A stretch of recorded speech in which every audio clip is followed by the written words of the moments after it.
네, 급박하게 돌아가는 한반도 정치와 안보 상황 매주 금요일 이분과 함께 짚어보도록 하겠습니다. 김종대 전 의원의 최강 디펜스 코너인데요. 의원님 어서 오십시오. 안녕하세요. 네, 요 얘기 하나 좀 먼저 시작하겠습니다. 천공 관저 개입 의혹 관련 보도한 언론사들에 대해서 계속해서 지금 방통위나 이런 정부에서 탄압을 한다 이런 얘기가 들려오던데 이번에 KBS 라디오 주진우 씨가 진행하던 라이브, 주진우 라이브 없어졌거든요, 사실은. 네. 근데 이게 또 이제 문제가 돼서 제작진 의견 청취를 하겠다라고 지금 통보가 갔다는 겁니다. 결과적으로 제작진 의견 청취한다는 거는 문제가 있으니 우리가 법적 조치를 취할 수 있게끔 제재를 가하겠다 이런 취지거든요. 네. 이거 그 의원님도 근데 그 당시에 고발도 당하셨었고 물론 이제 그 위에 사실 제가 보니까 진행되는 것도 없는 것 같긴 한데 이거 좀 어떻게 돼가고 있는 걸까요? 그러니까 그 올해 2월 2일 방송분에 대해 가지고 그 제작진 의견 청취를 하겠다. 그날 제가 출연한 날이에요. 그래서 그 주진우 그 진행자가 기습적으로 물어요. 방송 첫머리에 아예. 그런데 그날이 부승찬 대변인의 권력과 안보를 출간한 날입니다. 그러니까 당연히 화제가 되겠죠. 그렇죠. 그러니까 물어서 아니 이렇게 국방부 전 대변인 저서에 나와 있다. 뭐 이런 얘기를 좀 소개한 것 같은데 이런 부분에 대해 가지고 이렇게 물어보기만 해도 그게 뭐가 문제죠? 이게 그러니까 요즘은 인용 보도도 처벌하지 않습니까? 예. 뭐 뉴스 타파를 수사하면서 뉴스 타파가 얘기한 거 인용 보도한 언론 다 조져. 뭐 이런 식으로. 이것도 같은 이치예요. 그래서 이걸 갖다가 이제 와 가지고 제재를 갖다가 수위를 결정하겠다는데 물론 여기에서도 방통위 내 의견은 갈립니다. 그런데 야당 대표 추천위원들은 이게 왜 문제냐? 뭐가 문제죠? 이게 왜 문제냐? 한쪽은 의혹을 증폭했지 않느냐? 그러니까 이 부분에 대해서는 저는 이거 제재 못한다고 보는데 사실은 하도 요즘 세상에 미쳐 돌아가니까 어찌 될지 모르겠어요. 이게 또. 그러니까 그 당시 사실은 화제가 되게 많이 됐었잖아요. 부승찬 대변인의 책이나 이런 그 천공 관련된 의혹 같은 게. 근데 그러면 진행자 입장에서 시사 진행자니까 그 당사자인 의원님이 오셨으면 제가 진행하는 사람이었다 하더라도 당연히 여쭤봤을 거거든요. 네, 그럼 어떻게 그냥 그런 넘어가요? 인터뷰는 제가 뭐 공중파 방송에서 수도 없이 겪은 일이에요. 예컨대 뭐 MBC 뉴스 하이킹 나갔다. 근데 의원님 이거 대본에는 없는데 오늘 마침 천공 뉴스가 나와 안 물어볼 수 없습니다. 그렇죠. 뭐 이런 식으로 들어와요. 그러면 그런 건 이렇게 된 겁니다 하고 저도 사실 허구한 날 방송 나가는데 제가 천공 질문 집중적으로 받는 거 나도 싫어. 이런 거 재판에 가서 다 가릴 거야. 근데 이 언론이 궁금하면은 못 참는다고. 그렇죠. 그러니까 물어보면 답변은 해줘야 되거든요. 이런 게 이제 그 제재 대상이 된다 그러면 그럼 정상적 언론 기능은 없어지는 거거든요. 질문도 못하고 궁금한 거 알아보지도 못하고 이런 거잖아요, 결과적으로. 아니 그래가지고 궁금해하지도 말아라. 12월 작년 그 5일 날이죠. 제가 전화로 그 TBS 뉴스공장에 그 천공 인터뷰 잠깐 했다는 이유로 그것도 말미에 10분도 안 돼요. 그런데 김어준 공장장도 그때 같이 고발당했지 않습니까? 그랬죠. 그런데 경찰에서는 또 수사를 안 하는 게 부르지도 않았어요. 왜냐하면 그냥 단순히 자기 의견 없이 어떻게 된 거냐고 물어본 거는 수사할 수가 없다 이거예요. 그렇죠. 그래서 경찰에서는 또 그런 거는 제재할 수 없다고 판단이 내려졌어요. 근데 방통위는 또 이번에는 제재를 하겠다는 거거든요. 그러니까 이게 뭐 이렇게 일관성 없는 법에 잣다. 이게 뭐 코에 걸면 코걸이, 귀에 걸면 귀걸인데 이런 식으로 뭐 다 잡아들인다는 얘기인데 한번 할 테면 해보라고 하시죠. 이제 그냥 거의. 아니 그리고 실제 천공 건은 기소도 안 됐어요. 저는. 그래요? 수사 올스톱이에요. 벌써 검찰로 넘어간 지 넉 달째인데 전화 한 통 없잖아요. 재판으로 안 넘겨졌군요. 기소도 안 하고 그냥 눌러오고 그냥 보도한 언론사만 때려잡는 거지. 이 사건 본안에 대해서는 그러니까 퍼져 나갈까봐 그것만 지금 신경 쓴다는 거네. 그것만 신경 쓰는 거지. 이 자체는 지금 아무 수사도 없어요. 1년입니다. 1년. 그러네요. 진짜 1년이네요. 진짜. 기소도 안 됐다니까. 우리가 사실 스픽스에서 그 얘기한 게 1년 전이에요. 12월 4일입니다. 지났어요. 이미 또 1년. 야, 특이하네. 자, 어제 박정훈 대령 첫 공판이 있었습니다. 네. 최수근 상병 사건 보고서를 경찰에 입첩하는 과정에서 말을 안 들었다. 상관의 명령을 어겼다. 이제 이게 핵심인 것 같은데 네. 그게 그런 것도 항명에 해당이 되는지 또 그 당시에 사실은 그렇게 될 수밖에 없었던 이유가 있었지 않습니까? 이게 외압을 위해서부터 받았다는 게 박정훈 대령의 얘기였잖아요. 네. 그 이게 어제 재판을 했으니까 좀 가려지고 좀 그러겠습니까? 어떻게 되겠습니까? 아니 그러니까 이 재판 자체가 이 사건을 구성하는 표리 관계라는 게 있는 거 아닙니까? 원인과 결과가 있는 거고. 그러면 외압이 있고 그 수사 과정부터 외압이 있었어요. 그다음에 장관 보고가 끝났고 장관이 결재해 주어서 이첩하려는데 또 외압이 들어왔고. 네네.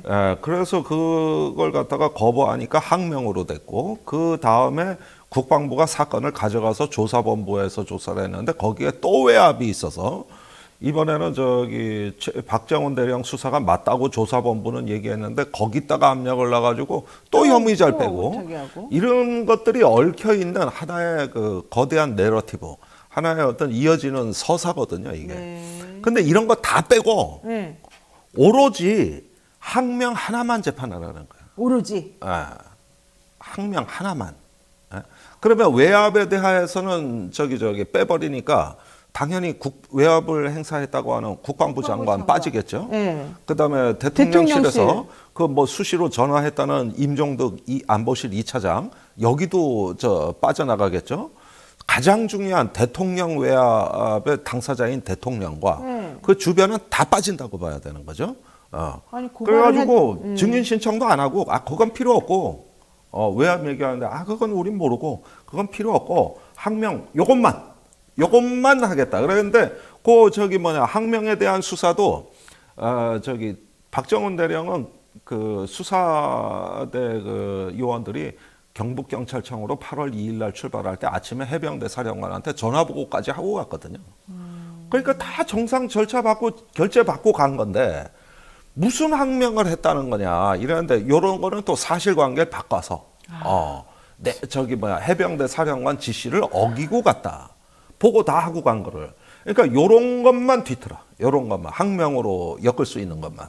그래가지고 구속영장도 뭐 기각은 냈습니다만 온통 허위사실 범벅에다가 이렇게 해가지고 오로지 한 명 죽이기로 다 맞춰놓고 그것만. 그러니까 세상을 이렇게 눈으로 보는 게 아니에요. 요만한 빨대로 세상을 봐. 어머나. 빨대로. 그래가지고 그것만 보이게. 네. 나머지를 삭제하는 거거든요. 그런데 이제 그 외압 수사는 공수처에서 하고 있잖아요. 그러니까 이건 뭐 소식도 없고 지금. 아이고, 공수처 지금 난리 났어요 또.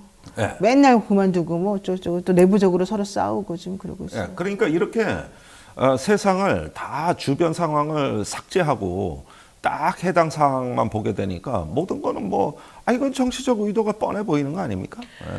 맞습니다. 그런데다가 임성근 전 해병대 1사단장 사실은 이제 최상병 사망 사건에 제가 보기엔 직접 책임이 있는 분인 것 같은데 본인은 나는 들어가지 말라 그랬는데 내 말 안 듣고 들어가서 사고가 난 거다 이런 취지로 그러니까 나는 냈어요. 예. 지금까지 이분이 지금까지 모든 이 분란의 아주 모든 본질이자 이분의 보신주의가 여러 사람 죽이는구나.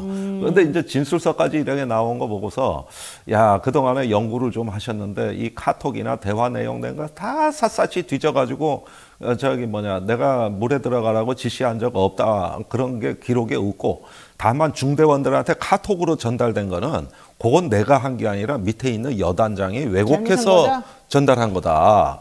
이렇게 해서 다 뒤집어 씌우기로 해가지고 이번에는 또 혐의 대상에서 빠진 정작 그 여단장이 있어요. 네. 거기까지 혐의자로 또 지가 집어넣은 거예요, 이게. 그래가지고 대대장들이 잘못 알아들은 거다. 대대장들은 지금 혐의 대상자입니다. 그러면은 사단장 여단장이 빠져나간 건데 혐의 대상에서.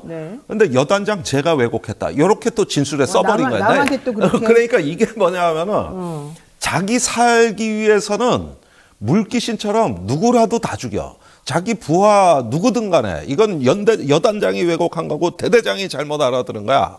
그럼 여태까지 자기 사단장으로 다 지휘했던 자식 같은 부하들 아니야. 그러면 무슨 아버지가 야, 나는 가장으로서 아무런 어떤 그 잘못한 게 없는데 엄마가 잘못한 거야. 네가 잘못한 거야. 이모가 잘못한 거야. 삼촌이 잘못한 거야. 뭔 아버지 하나가 집안을 거덜을 해 아주. 응? 아니 무슨 사단장이라는 분이 그렇게 자기 부하 직원들에게 모든 걸 다 책임을 떠넘기고 그럴까요? 아니 그러니까 이게 지금까지 그 사단장이 혐의 대상으로 처음에 봤던 이유는 뭐냐 하면은 하도 현장까지 와서 닥달하니까. 그리고 포병이 제일 잘못하고 있다. 네. 심지어 경례까지 똑바로 하고 복장까지 지시한 사람이 물에 들어가라는 얘기는 안 했다? 참네요. 아니 그런데 밑에서는 사단장이 무섭거든. 허구한 날 저기 들들 볶지, 허구한 날 그냥 호통치지, 윽박지르지 이러니까 그 저기 뭐냐 사단의 화상회의의 지시사항이라고 떡하니 내려온 게 저기 물에 들어가서 바둑판식으로 네, 저기 찔러가면서 정성껏 가슴까지 탐색하라. 들어가서 정성껏 이게 그러면 사단장 지시가 아니라 왜곡한 거라고 그걸 밑에서 믿으란 얘기입니까? 이 얘기를? 아니 매일 사단장이 이렇게 득달을 하고 그 다음에 더 기가 막힌 거는 네.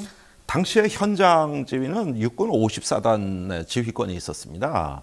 그러니까 사단장이 이렇게 오지랖 넓게 설레발 칠 권한도 없는 사람이 지가 와서 그렇게 닥달하고 설레발 치다가 안전에 관한 문제는 내 책임이 아니라 50사단 책임입니다. 육군 50사단 책임입니다. 야, 그러니까 이런 사람이 말이에요. 네. 전쟁이 나면 제일 먼저 내뺄 장수요. 그러네. 전쟁이 나면 제일 먼저 내빼고 부하한테 책임을 다 미루는. 그러니까 항상 공식은 정해져 있는 거예요. 공은 나에게, 책임은 부하에게. 알겠습니다. 자, 윤석열 대통령 얘기 잠깐 해볼게요. 지금 네덜란드 국빈 방문한다 그러는데 사람들이 궁금한 게 왜 가냐, 첫 번째. 두 번째, 그렇게 해외 순방 많이 하셨는데 그럼 외국에서는 우리나라를 왜 이상하게 보고 있느냐, 이런 얘기입니다. 예컨대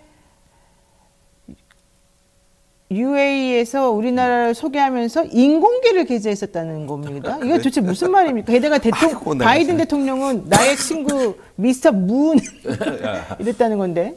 아유, 그거는 참 그 주재국들의 참 네. 어떤 그 수준 낮은 외교에다가 또 그 대통령의 문제이라고 생각이 되는데 이번에 네덜란드 방문은 대통령실 발표로는 반도체 동맹을 체결하기 위해서다.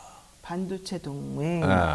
그런데 네덜란드가 그 극자외선 노광 장비라고 하는 그 저 반도체 회로에 아주 미세한 극초단파 이 저 파장이 가장 짧은 빗으로 회로를 새기는 기술이거든요. 이 노광 장비를 ASML이라고 하는 기업이 생산하는 아주 세계적인 독점 공급 업체예요. 우리도 그 노광 장비를 사다가 삼성전자가 아니 웨이퍼에다가 새기는 겁니다.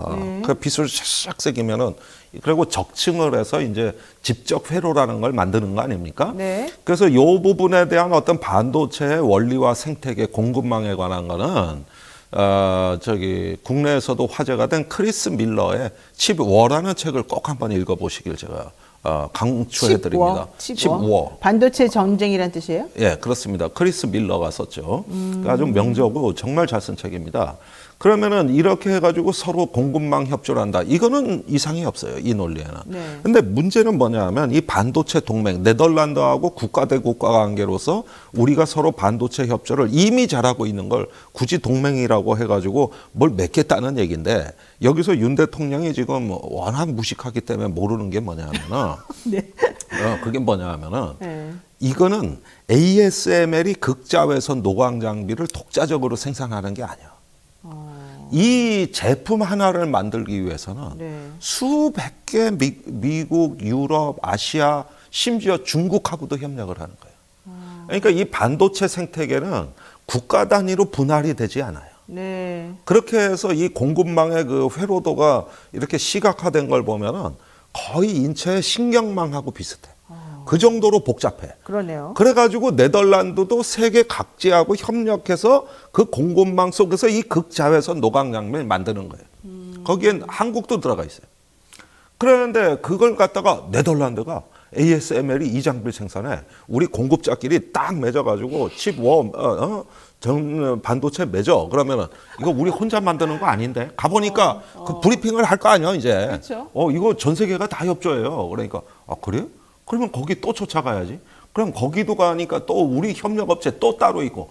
이거는 이 복잡한 신체 혈관 신경망 같아가지고 거의 추적이 불가능한 공급망이 반도체 공급망이거든. 그런데 이미 잘 되고 있는 거를 그걸 왜 하는 거예요? 거기 가가지고 대통령은 왜 그러는 거예요? 아니 그러니까 이제 뭐 부산 엑스포는 날아간 거고 이제 거기 가가지고 저 국빈 방문이니까 국왕을 만나거든. 아이고, 국왕을. 아이고. 이제 또 저 사진 찍고 뭐 설레발 치고. 이미 잘 되고요. 또 이재용 삼성전자 회장 따라가고 기업인들 생각만 해도 이제 가서 또 줄 세우는 건데. 네. 도대체 요즘 기업인들이 저기 자기 같아요. 직원하고 근무하는 시간보다 대통령하고 근무하는 시간이 더 많을 편에 이게 지금. 아니 기후위기 세계정상모임 가야 되는데 거기는 안 가시고 참. 하여튼간 거긴 간 적이 없어요. 이해가 안 됩니다. 자 마지막 하나만 여쭤볼게요. 민주당 지금 올드보이들이 지금 한 목소리로 지금 이재명 대표를 공격하고 있는 양상이거든요. 이낙연 전 대표, 김부겸 전 총리, 정세균 전 총리, 손학규 상임고문. 물론 이제 정세균 총리 같은 경우에는 이낙연 전 대표하고 좀 거리를 둡니다만은 어쨌든 이재명 대표 체제 가지고 문제다라는 주장을 계속 하고 있습니다. 이거 좀 어떻게 봐야 되겠습니까? 글쎄요, 최근에 와가지고 이제 민주당 안팎에서 여러 가지 이런 어떤 분란의 조짐들이 많이 보이고 그러는데 저는 이거 선거법하고 무관하지 않다고 봅니다. 선거법? 예, 전부 다 지금 웬 신당, 위성정당, 비례정당을 꿈꾸면서 아주 뭐 수십 개가 난립을 하고 있는 상황이고 그렇죠. 이것이 이제 한국 정치의 분열적 요인을 굉장히 심화하고 있거든요. 근데 이럴 때는 과거 이제 2019년 패스트트랙 이래로 우리가 선거제 개혁에 대한 어떤 정치적 합의가 있었고 또 그걸 통해 가지고 미래 정치로 나가기 위한 어떤 대장정이 있었던 거거든요. 근데 그 본래 흐름은 온데간데가 없고 네. 오늘날 와가지고 유사정당, 비례정당 또는 어떤 떴다방 정당들이 네. 이렇게 되면서 이게 선거법의 약점을 온갖 그 지점을 다 파고들고 있어요. 그리고 야당이 또 통합을 달성하지 못하니까 그 폐해가 이루 말할 수가 없습니다. 이럴 때는 네.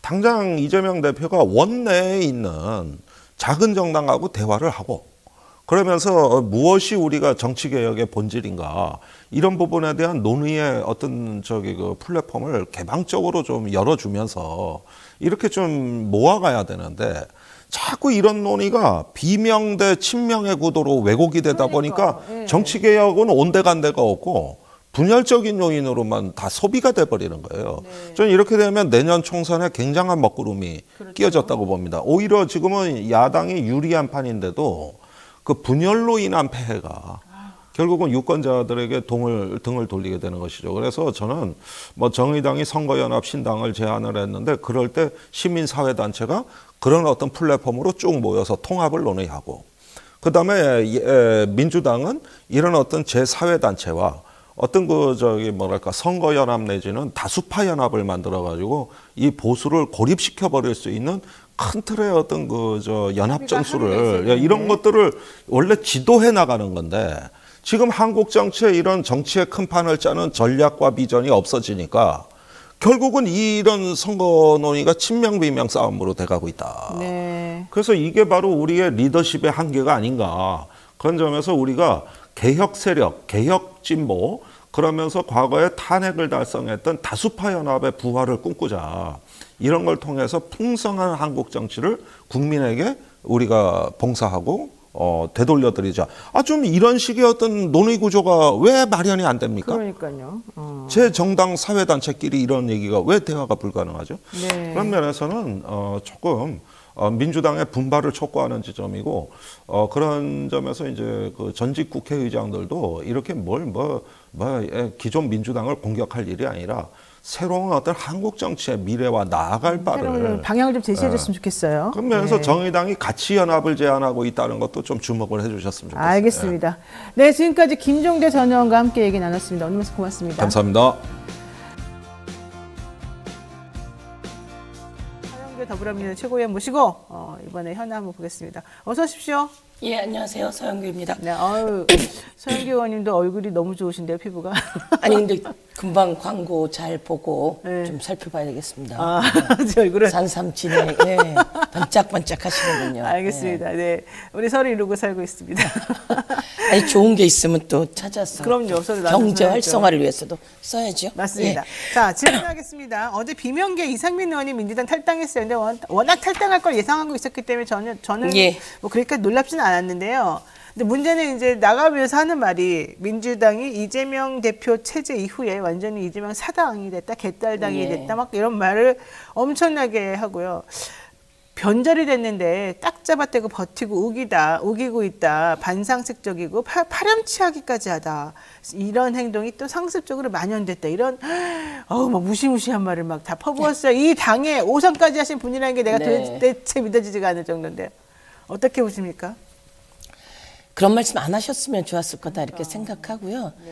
제가 이제 이상민 의원께서 법사위원장 하던 시절에 제가 법사위원을 같이 했습니다. 아, 그래요? 예, 당의 법사위원장을 했고 제가 법사위원을 했고 법사위원장으로 잘 하셨습니다. 네. 잘하셨고 변호사 출신이잖아요, 이분이. 예, 변호사 출신이기도 하고 또 약자의 이야기도 잘 대변하고 중요할 때 판단도 잘하고 그래서 법사위원장으로 잘 해왔습니다. 잘 해왔는데 지금 이제 이 시점에 또 당의 5선까지 하셨고 네. 그런데 이 시점에 탈당을 하신다는 것도 저는 좀 안타깝고요. 그리고 탈당을 하면서 여러 가지 이야기를 하신 것도 안타까운데 제가 최고위원이지 않습니까? 네. 제가 뭐 친명 그룹이라고 말할 수는 없습니다. 그런데 이재명 대표는 그 당 대표를 당원의 77.77%로 당선이 됐어요. 그래서 네. 어느 누구도 이재명 대표를 흔들어대기가 쉽지 않습니다.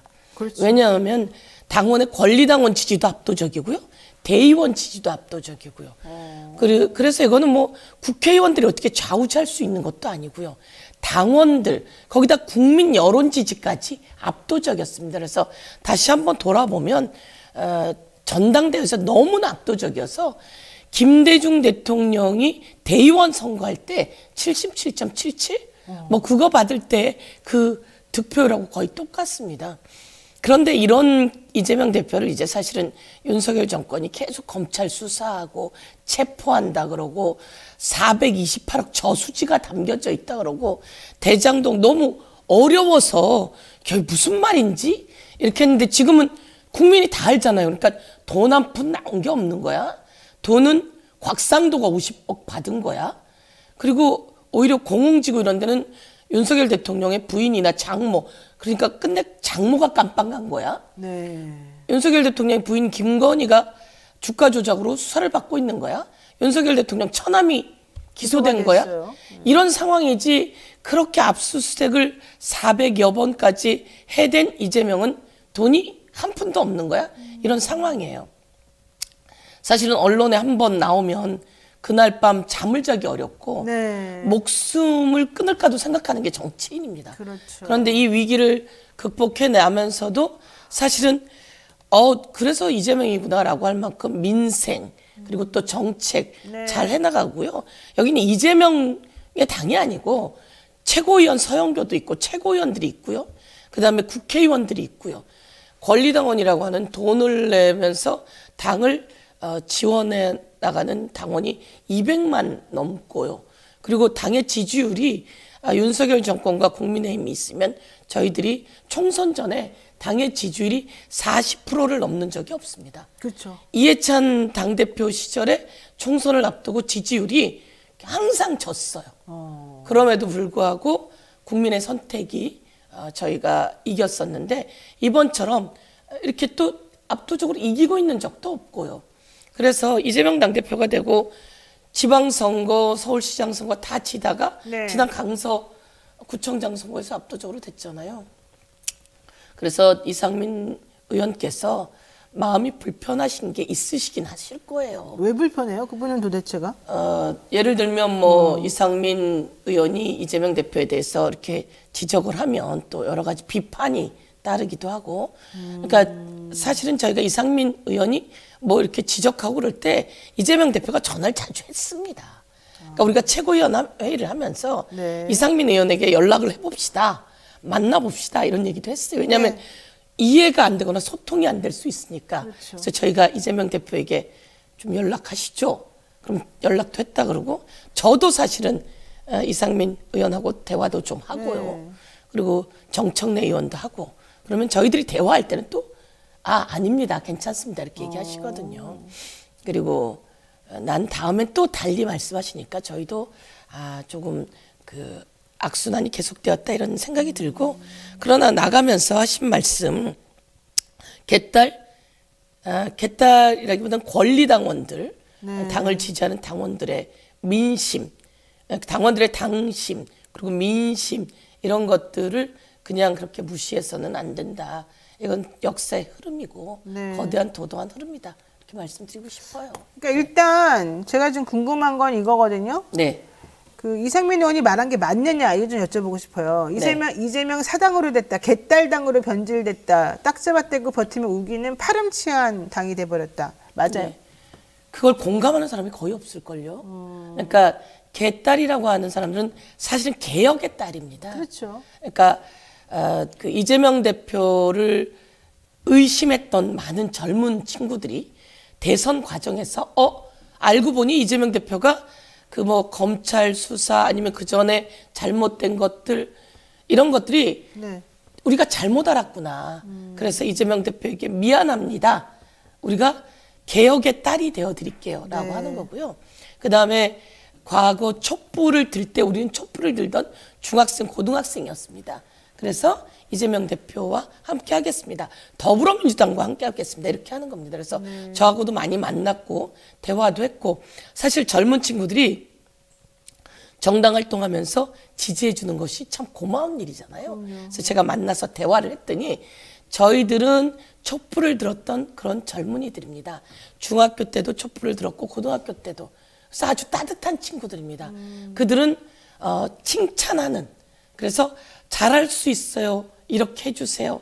검찰개혁 잘해주세요. 힘내주세요. 이런 메시지를 많이 보내고요. 그리고 메시지에 저도 마찬가지로 그거밖에 못하냐? 좀 더 똑바로 해라. 이런 메시지 듣죠.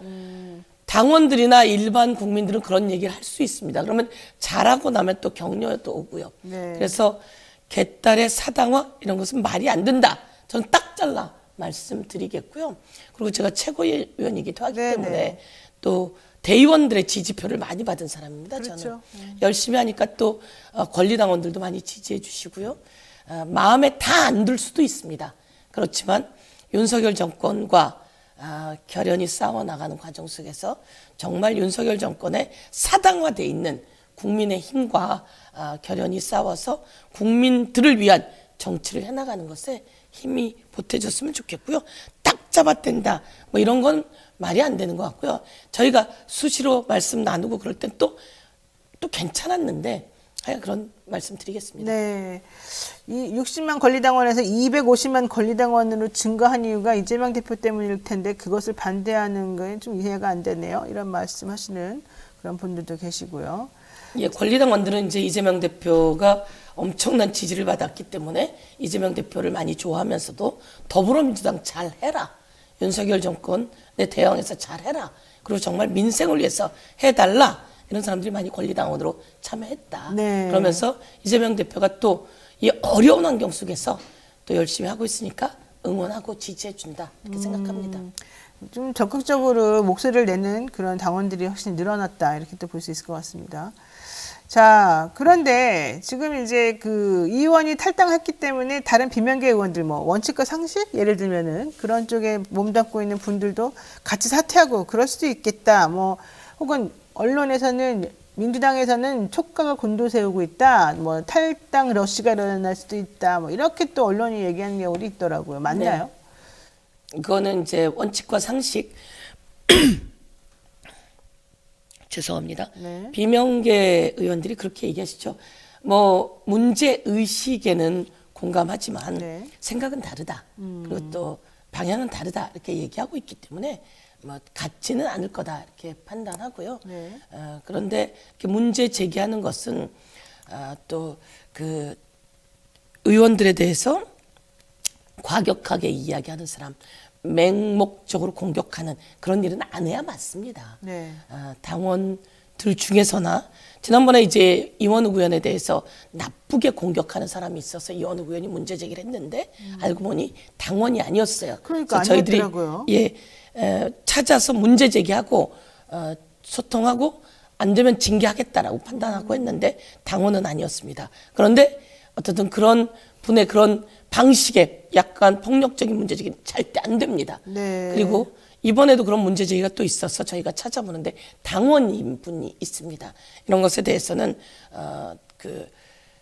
민주적으로 또 의견을 표출하고 이럴 수는 있지만 폭력적인 형태는 안 된다. 그게 이제 언어 폭력이나 이런 것들을 같이 말씀드리는 겁니다. 네. 그래서 그런 것보다는 서로 의견 이야기해서 소통하고 이러는 게 좋은데요. 일부가 그런 사람들에 대해서는 저희가 단호하게 좀 할 것이고요. 그러나 말씀처럼 260만 명에 달하는 권리당원들의 좋은 정치를 바라는 좋은 메시지, 그리고 좋은 격려, 그리고 좋은 비판, 선의의 비판, 이런 것들은 잘 수렴해야 된다 이렇게 생각하고요. 비명계 의원들도 그런 것들을 좀 더 넓게 보시고, 그러나 비명계 의원들이 제기하는 그런 문제 제기도 저희가 잘 듣고 서로가 잘 소통해 나가는 노력을 하고 있습니다. 근데 지금 이 얘기가 있습니다. 더불어민주당 비주류 모임이 이제 원칙과 상식인데 이번 달까지 당 지도부의 도덕성 민주주의 회복 방안에 대해서 답을 좀 해달라. 그렇지 않으면 우리도 뭔가 결단할 수 있다. 이제 이런 얘기를 했다는 겁니다. 당이 들어주지 않으면 우리는 최종 결단을 하게 될 것이다. 이렇게 얘기를 했다는 거예요. 그러니까 이제 물론 뭐 다른 분들 같은 경우는 굳이 우리가 뭐 탈당이나 신당까지 생각하지 않는다 이런 말을 하고는 있는데, 그렇다 하더라도 어쨌든 뭔가 너 이번 달까지 말해. 그렇지 않으면 우리도 뭔가 행동하겠어. 지금 이런 메시지라서 이게 도대체 무엇을 말하는가? 도덕성이 자꾸 떨어진다고 그러네요. 자꾸 도덕성이 떨어진다. 좀 더 소통하고 들어보고 그렇게 할 건데요. 그러니까 예를 들면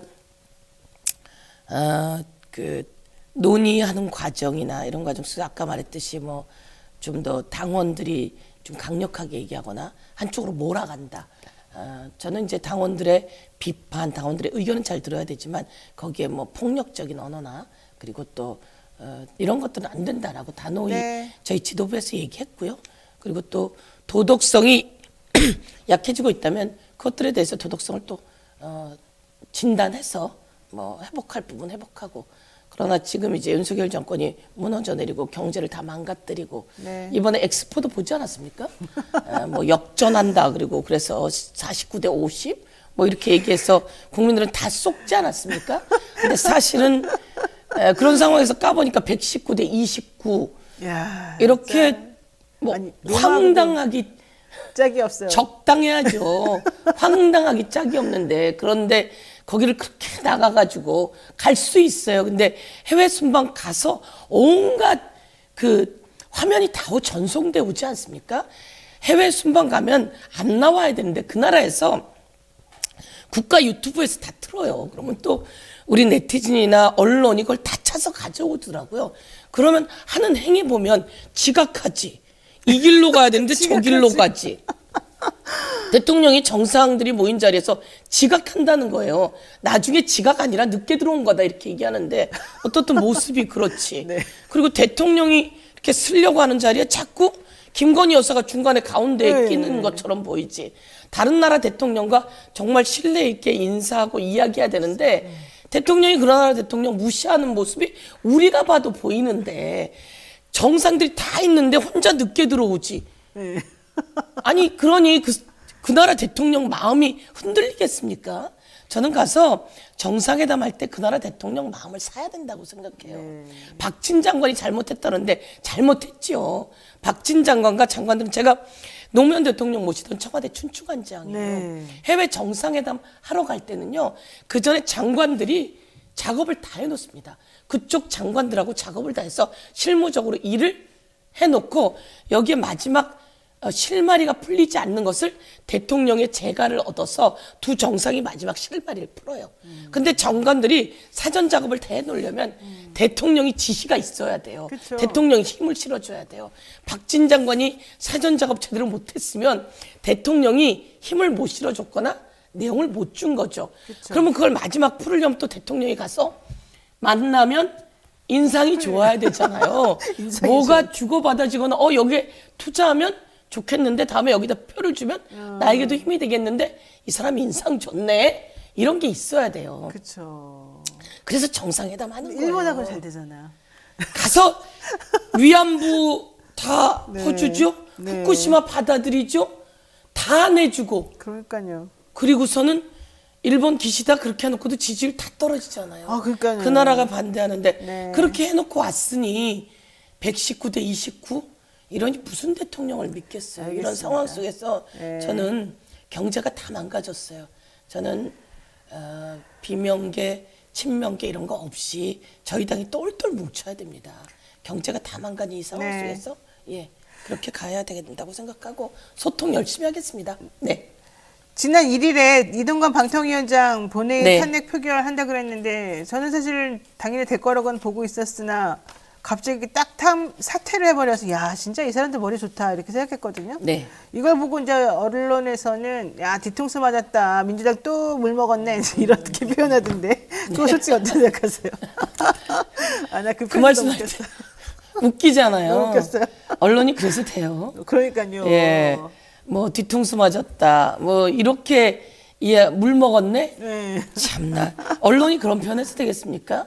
그 언론들은 제가 보기에는 언론의 기능 제대로 했으면 좋겠다 이렇게 생각하고요. 네. 방송통신위원장은 헌법을 위반한 겁니다. 이동관. 그래요? 헌법 21조에 네. 방송통신의 자유를 보장해야 된다. 언론의 자유를 보장해야 된다라고 1항에 나와 있고요. 2항에 뭐라고 나와 있냐면 언론을 검열해서는 안 된다고 나와 있어요. 구체적으로 검열해서는 안 된다고 나와 있고 이와 관련해서 허가해서는 안 된다고 나와 있어요. 왜냐하면 이건 자유이기 때문에. 그런데 이동관 방통위원장이 가짜 뉴스 뭐 핑계 대면서 자료 가지고 와라, 뭐 가지고 와라 이러면서 검열을 하고 있었거든요. 헌법 위반이에요. 그래서 헌법 위반이라고 그래서 얘기를 우리가 한 탄핵 거군요. 얘기까지 나온 거군요. 그다음에 법률 위반은 방통위법 18조 위반이에요. 방통위법에는 방심위가 있어요. 네. 방심은 독립기관이에요. 독립기관은 방통위원장이 이래라 저래라 하면 안 되는 거예요. 그런데 국정감사에 나와서 가짜뉴스 때문에 내가 방심위에다 이거 지시했습니다. 이렇게 얘기를 하는 거예요. 그러면 됩니까? 안 됩니까? 안 되죠. 자기 입으로 실제로 그 행위들을 했고 그래서 헌법 21조 위반, 방통위법 18조 위반 그리고 온갖 법 위반이에요. 그리고 5명이 운영하게 되어 있는 방통위를 2명이 한단 말이에요. 그러니까요. 방통위원장 이동관에다가 여당 여권에서 임명한 이상인이라고 하는 사람 2명. 아니 여기는 방통위는 여권 3명, 네. 야권 2명이 운영하게 되어 있어요. 그런데 둘이 운영하면서 YTN도 완전히 매각하려고 하고 연합 뉴스도 그러려고 하고 잘못된 거죠. 그러니까요. 이런 것에 대해서 탄핵안을 냈는데 그리고 이제 벌써 얘기가 흘러나왔어요. 그래서 언론 보도에 뭐라고 나왔냐면 자진 사퇴한다는 이야기가 있습니다라고 이동관에게 물어요. 그러니까 이제 그런 일은 없습니다. 근데 인사권자가 어떻게 하느냐에 따라서 네네. 이거는 벌써 얘기가 되고 있다는 거라서 저희가 자진 사퇴할 가능성이 있다. 그래서 좀 더 일찍 그 탄핵안을 낸 겁니다. 일찍 냈으면 탄핵안 냈으면 징계해야 되는 거잖아요. 그리고 대통령의 사의를 표현할 게 아니라 대통령은 이 상황, 이 지경까지 됐으니까 파면해야 돼요. 그렇죠. 원래 그래야겠죠. 그런데 자기네끼리 그렇게 꼼수를 부렸기 때문에 저희들이 탄핵을 진행했고 꼼수 사퇴 그리고 꼼수 조치에 대해서 윤석열 대통령과 이동관의 꼼수 조치에 대해서 저희들이 향후 방송통신의 언론 자유 보장을 위해서 향후에 어떤 방통위원장이 오는지 보고 확실하게 대처해 나가야 될 그러니까요. 겁니다. 이게 제3의 이동관이 나올 거다 이런 말 한 거 자체가 사실은 좀 약간 저주처럼 느껴져가지고 나는 좀 무섭긴 하더라고요. 네. 자 시간이 없으니까 이거 네. 하나 여쭤보겠습니다. 지금 대통령이 개각을 예고를 했는데요. 19개 부처 중에 10곳 정도의 장관이 교체된다. 또 네. 어떤 한 부처는 장관도 총선 나가고 차관도 총선 나간다 막 난리가 났습니다. 네. 국회에서 국회의원 된 사람들을 데려다가 장관 시키더니 이제 또 장관이라는 사람 데려다가 또 국회의원 시키려고 지금 왔다 갔다 하는 거 이게 정말 제가 봤을 때 말이 안 되는 상황인데 어쨌든 그럼에도 불구하고 내 편이 돼야 된다면 이런 취지를 하시는 것 같아요. 자, 여기에 한동훈 장관 출마설이 나오고 있습니다. 근데 이 한동훈 장관이 법무부 장관으로서 일보다는 무슨 아이돌처럼 막 여기저기 다니시면서 사진 찍고 다니는 게 좀 더 일인 것처럼 보여져요. 어떻게 보십니까, 이거? 다니면서 발언하는 것이나 내용들이 법무부 장관으로서 해서는 안 될 내용들이에요. 그래서 그런 것들을 보면서 이거는 법무부 장관은 중립의 의무가 있고 네. 국무위원으로 해야 될 일이 있고요. 법무부 장관으로 해야 할 일이 있습니다. 그런데 말을 쉽게 함부로 내뱉으면서 국민들의 눈살을 찌푸리게 하고 있는 거죠. 그래서 그 발언 과정이 공직자의 공직선거법 위반의 소지가 있습니다. 그래서 법적인 검토들을 더불어민주당이나 곳곳에서 하고 있다 이렇게 말씀을 드리고요.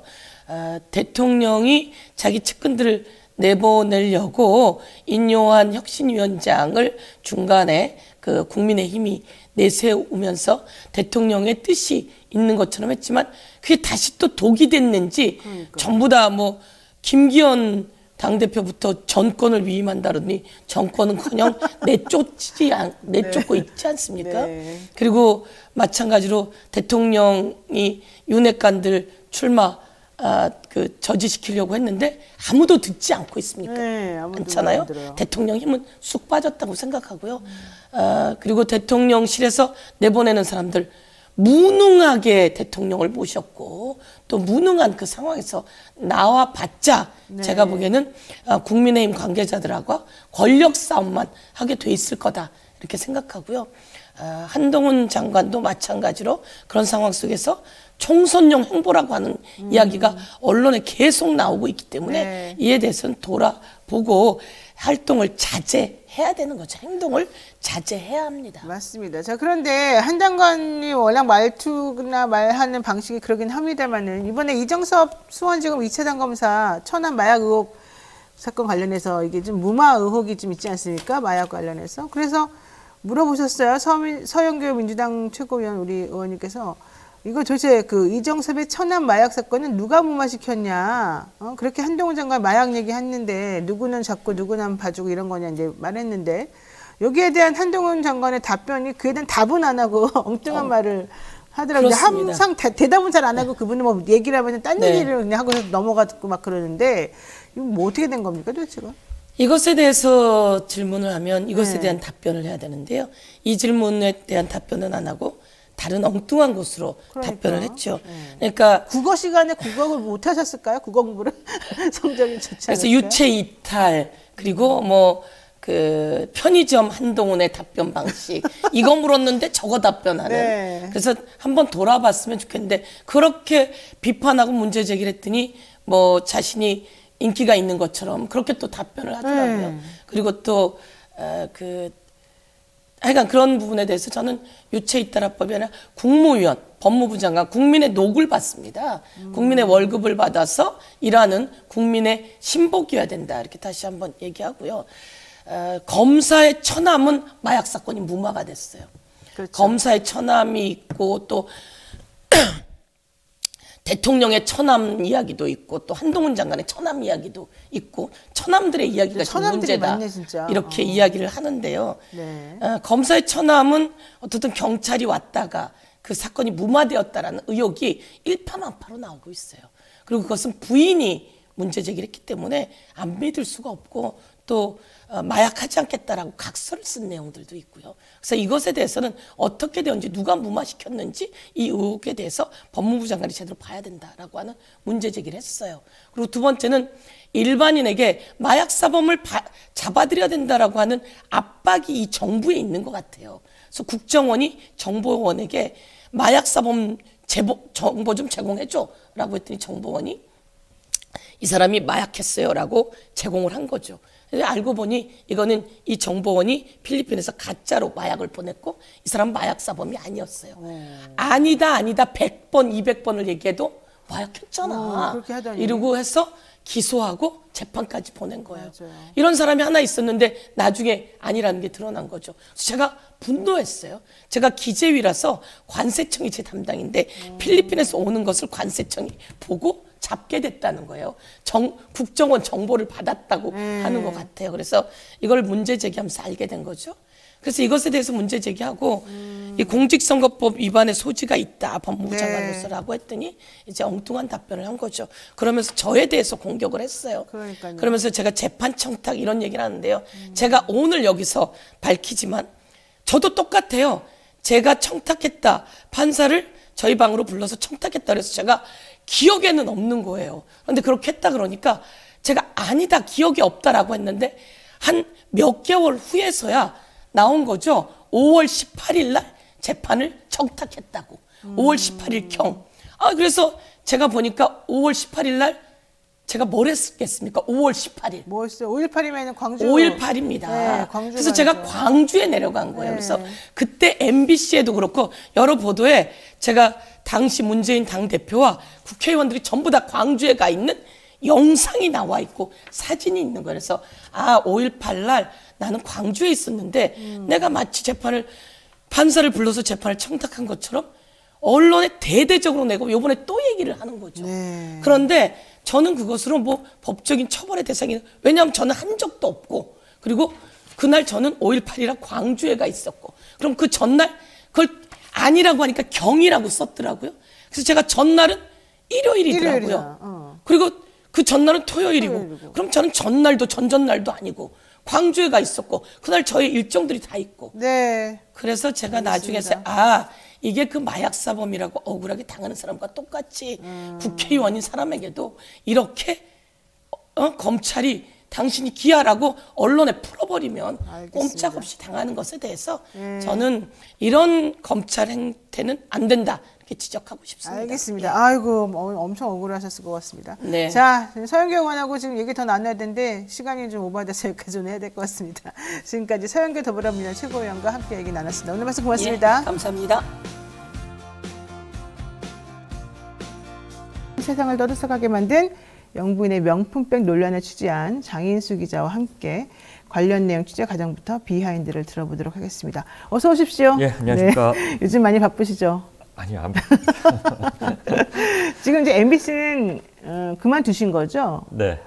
근데 제3노조에서 계속해서 MBC 인프라를 이용해서 당신이 무슨 사적으로 취재한 거 아니냐 이런 비판을 계속 하던데, 비난을.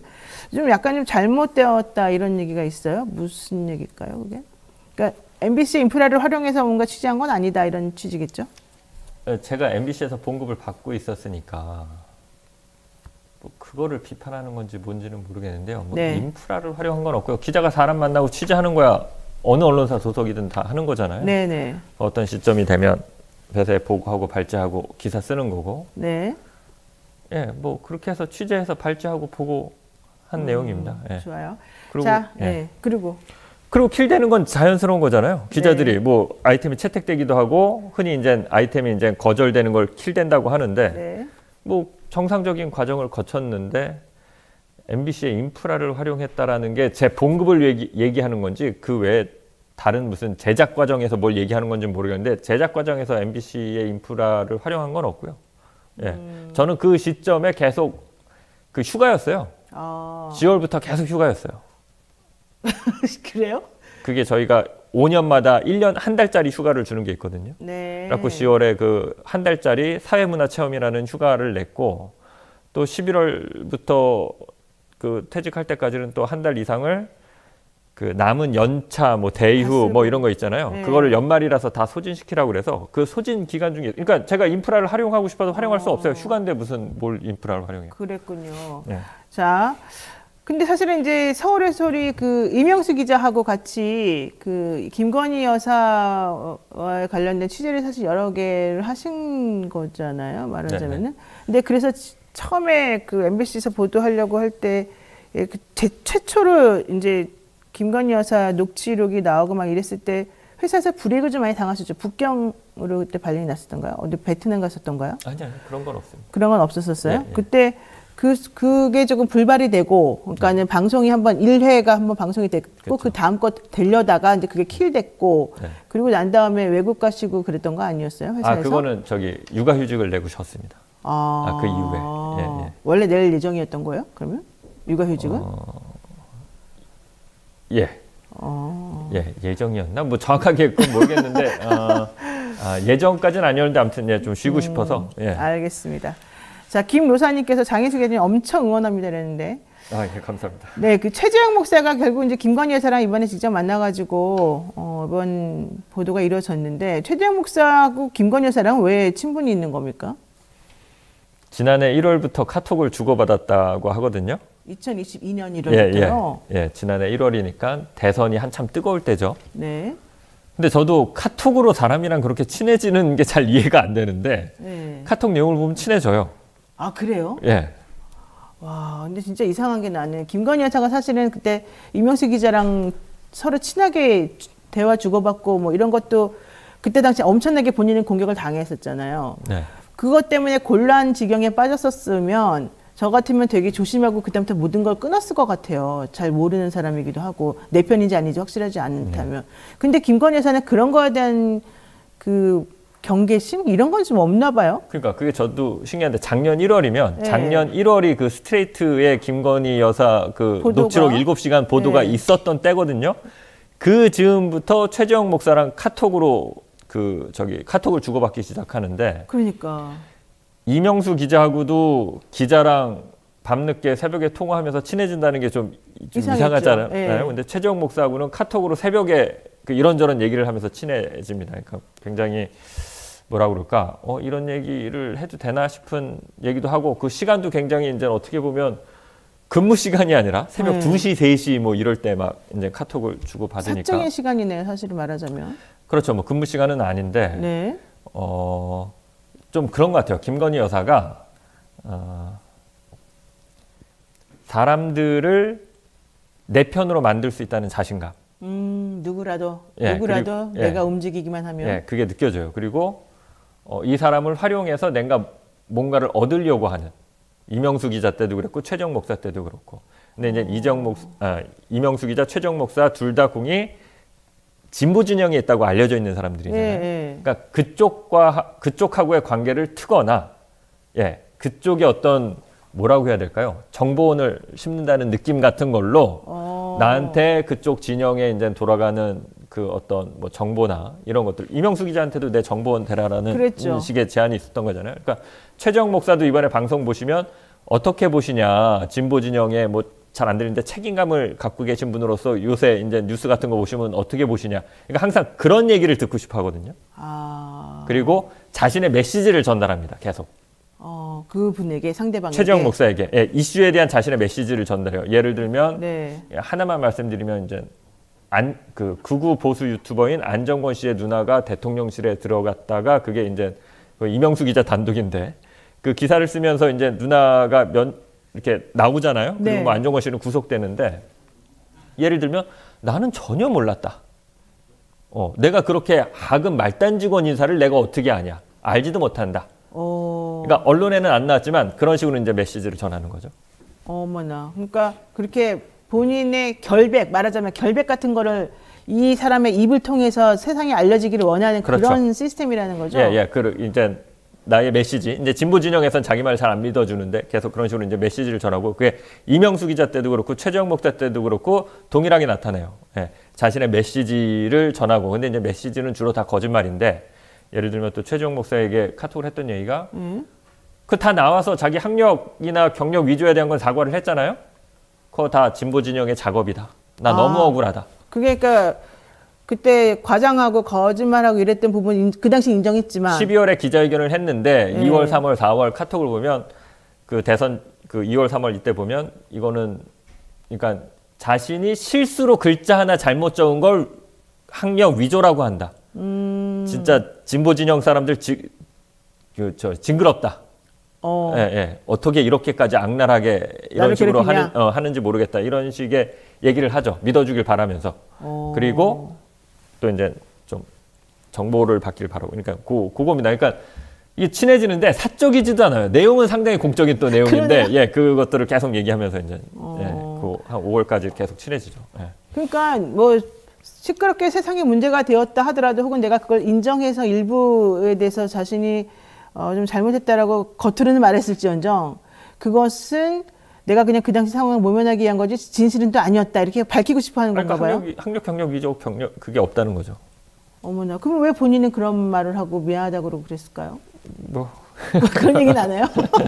예, 예. 전 특이한데. 어쨌든 보니까 진보 진영이나 본인이 컨트롤할 수 없는 쪽에 메신저를 내 편으로 만들어가지고 그렇죠. 예. 교두보를 삼고 싶다. 그렇죠. 이런 예, 취지인 것 그게 같아요. 뭐 저의 해석이긴 하지만 그 7시간 녹취록 그 풀 버전을 다 봤을 때 그리고 최정 목사와의 카톡 전체를 다 봤을 때 네. 그러니까 사적인 얘기도 있는데 의외로 사적인 얘기가 잘 없어요. 다 공적인 그러니까 자신의 의혹과 관련된 얘기. 지금 현안 이슈에 대한 얘기. 그러니까 그건 조금 의식하고 있다는 거 아닙니까? 이 사람이 나를 취재할 수도 있다. 그런 취지로 본인이 좀 뭔가 안전 장치를 마련해놓는 거 아니에요? 내 얘기가 자신을 취재한다고 그러면 새벽 2시에 그런 식으로 이렇게 부적절하게 그런 얘기들을 하지 못하겠죠. 그거는 이제 그러니까 좀 그 자체는 드러나지 않고 그냥 이렇게 뭐라 그럴까 이렇게 말을 퍼뜨려 주길 바라는. 네. 참 특이하네. 저는 상상을 못 하겠는데 어쨌든 자 그리고 제가 좀 궁금했던 거는 김건희 여사랑 최재형 목사가 어쨌든 그래서 만난 게 지난해 9월이라는 거잖아요. 6월에 한 차례 처음 만나고 9월에 화장품 이제 두 차례 만나고. 관련해서 예. 하나 만나고 그다음에 가방 때문에 또 9월에 만나고. 예. 그럼 왜 공개가 지금 된 겁니까? 9월에 촬영은 했는데 예. 이게 사실 이제 함정 취재라고도 많이 하는데 이게 함정 취재라고 보기도 약간 애매한 게 함정 취재면 이제 기자가 작업을 해서 함정을 파서 거기 빠뜨린 다음에 이제 보도를 하는 거잖아요. 근데 이명수 기자와 최재형 목사가 이걸 한 걸 보면 이명수 기자가 선물을 사주긴 했는데 최재형 목사가 자신의 의지로 한 거예요. 기자가 뒤에서 이렇게 뭐 공작을 하거나 사주를 했다기보다는 그냥 이명수 기자는 선물만 사준 거고 필요하다고 하니까 최재형 목사 입장에서 보면 그러니까 그 영상은 최재형 목사 거죠. 최재형 목사 입장에서 보면. 그러니까 서울의 소리가 기획한 게 아니라 최재형 목사가 나 좀 선물 좀 사줬으면 좋겠습니다. 이렇게 말하니까 그냥 선물을 사줬을 뿐이지 이 전체를 기획하거나 그런 게 아니라는 그러니까 거예요? 최재형 목사 입장에선 그런 거죠. 그러니까 이게 함정 취재라고 그러면 아니 이명수 기자 성향은 뻔히 아시니까 영상 찍자마자 주세요 그래갖고 받아갖고 바로 폭로하지 않았겠습니까? 네. 근데 최재형 목사가 이제 고민하고 갈등하는 시간이 좀 있었거든요. 이거를 어떤 식으로 폭로해야 되나, 폭로하는 게 맞나. 이제 그거 영상이 나오고 나서는 올해 한 3월, 4월, 5월부터는 이제 저랑 그걸 본격적으로 협의하기 시작하는데요. 네. 그 과정에서도 이제 선뜻 폭로하지, 당연히 그럴 거 아니에요? 이게 뭐 쉽지 않은 일이지 않습니까? 어떻게 될지 모르니까. 네. 그러니까 본인의 의지로 기자한테 안 준 거죠. 이게 그러니까 함정 취재로 그러면 바로 기자한테 줘야지 그 서울의 소리 이명수 기자가 가만히 있겠어요? 성격이 어떤데? 그거 내 건데 내놔 이러지? 그렇죠. 예. 근데 이명수 기자는 사실 그런 측면도 있었어요. 아니, 우리 촬영 장비와 우리 걸로 사줬는데 왜 안 주시지 하는 마음도 이명수 기자는 아마 있었을 텐데 그럼에도 불구하고 그 최재형 목사가 한 거고 최재형 목사가 본인의 의지로 했다라는 걸 서울의 의지도 서울의 소리도 인정하고 존중해 준 거죠. 그래서 그거는 이제 목사님이 결단하실 때까지 기다리겠다. 근데 이제 당연히 목사님은 그 갈등이 많이 있었겠죠. 예, 이거를 섣불리 폭로하기 어렵잖아요. 예. 그 이후에 자신의 인생이나 삶이 또 어떻게 바뀔지 모르고 재미교포니까 통일운동을 미국에서 하는 게 아니라 한국에 와서 하셔야 되는데 당장 출입국 정지가 돼버리면 뭐 자신의 인생이나 그 업 자체가 부정당하고 이제 영위 불가능한 거니까 그런 거에 대한 고민을 많이 하셨죠. 근데 또 생각해보면 그런 것도 있을 것 같아요. 처음에는 뭔가 좀 확인하고 그 여사에게 좀 궁금해서 객관적으로 접근하려고 하다가도 그 여사가 맨날 자신 있게 생각하는 게 누구든지 나하고 얘기를 하면은 내 말에 빨려 들어간다, 내 편이 된다, 이런 생각이 강한 거잖아요. 뭐 긴지 뭔지 모르겠지만. 그러면 진짜 그렇게 넘어가는 사람도 있을 것 같긴 합니다. 왜냐면은 회의를 많이 하잖아요. 이명수 기자한테도 그때 당시에 뭐 얼마 준다 이러면서 막 그랬던 것도 있고. 그러니까요. 네. 그러니까는 저는 이제 그 윤석열 대통령 처가 장모님 그 김건희 여사 그 옛날에 그 정대택 그 관련 사건부터 해갖고 취재를 쭉 해보면 좀 읽히는 게 이건 그냥 제 주관적인 해석입니다. 높은 사람한테 수그리고 내가 높이 됐으니까 이제 수그려. 너네들이 나한테 수그려? 예, 이게 너무 당연한 거기 때문에 이명수 기자도 그랬을 거라고 보는 거고 최재형 목사도 그랬을 거라고 본 거라고 봐요.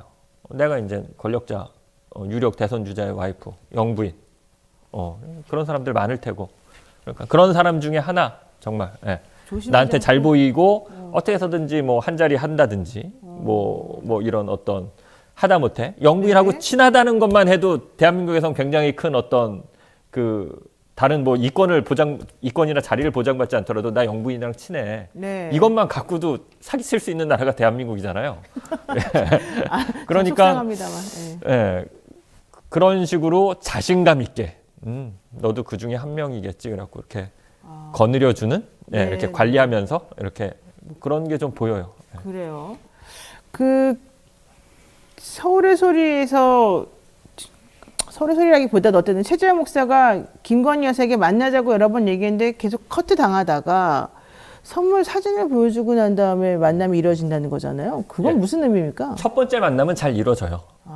중간에 다른 선물은 없고 5월에 이제 그 취임식 만찬 한 150명만 초청받았다는데 최재형 목사가 초청을 받잖아요. 그래서 네. 뭐 삼성 이재용 부회장하고도 사진을 찍고 뭐 윤석열 대통령하고도 사진을 찍고 재벌 그리고 최고의 무슨 그 권력자들 정치들과 주로 사진을 찍고 거기 초청받았다는 게 굉장히 영광스러운 거잖아요. 딱 네, 150명 초청받는데 그러니까 이제 취임식 때 초청을 받았으니까 당연히 최재형 목사는 감사 인사를 드리겠다 그리고 좋은 선물을 사드려야겠다라는 걸 하필이면 친하게 지냈던 이명수 기자와 그걸 상의를 한 거고 나 지금 그 김건희 여사 그 어떤 취임 선물 하면서 좀 감사 인사를 드리고 싶은데 선물 뭐가 좋을까 그러니까 명품 사주세요 그러니까 목사님이 돈이 없으시거든요.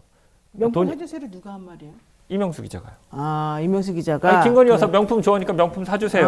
목사님. 그렇게 얘기했더니 나 돈 없는데. 목사님은 뭐 사주고 싶어도 그렇게 뭐 돈이 여유가 있으신 분이 아니니까 책 쓰고 강연해서 그 살아가시는 그렇죠. 분이거든요. 그러니까 이명수 기자가 이제 그럼 제가 사드릴게요. 그리고 이제 사준 건데 그 과정을 보면 처음에 29만 원짜리 그 샤넬 향수를 사요. 네. 보통 샤넬 향수 많이 얘기하잖아요. 뭐 네. 넘버 5인지 뭔지. 근데 그건 아니었는데 아무튼 28만 원짜리 향수를 사는데 이게 함정이었거나 공작이었다면 28만 원 갖고 공작하겠습니까? 그렇죠. 그러니까 처음에 그 생각이 없었던 거예요. 그냥 아니 명품 좋아하니까 명품 주세요. 그리고 명품 중에도 싼 거 이명수 기자가 아무 생각 없이 28만 원짜리 명품 백화점 가서 사갖고 목사님한테 갖다 주니까 향수가 요만하잖아요. 네, 여자 향수 28만 원이라고 해도 요거를 이렇게 갖다 주기가 좀 그러니까 이게 너무 작지 않냐? 좀 큰 거 뭐 없을까? 그러니까 샤넬을 샀는데 딴 거 사기가 또 그러니까 샤넬을 하나 더 향수에 맞춰서 화장품을 산 거거든요.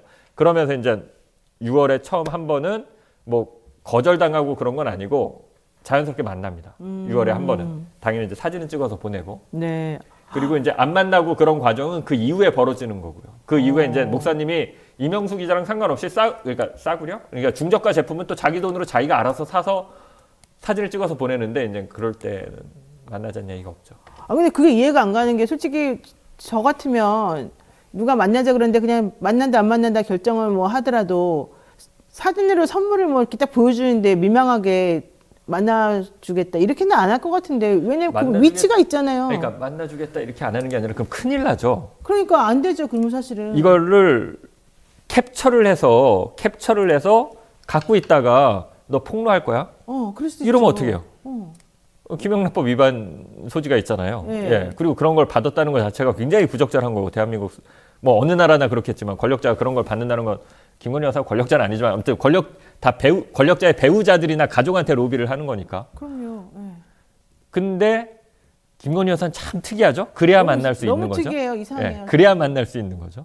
사진을 찍어서 명품 선물을 찍어 보내야 만날 수 들어오세요라는 말이 이제 약속이 잡히니까. 그렇지 않으면 이제 약속을 한 번도 진짜 10여 차례 계속 면담 요청을 하거든요. 목사님이.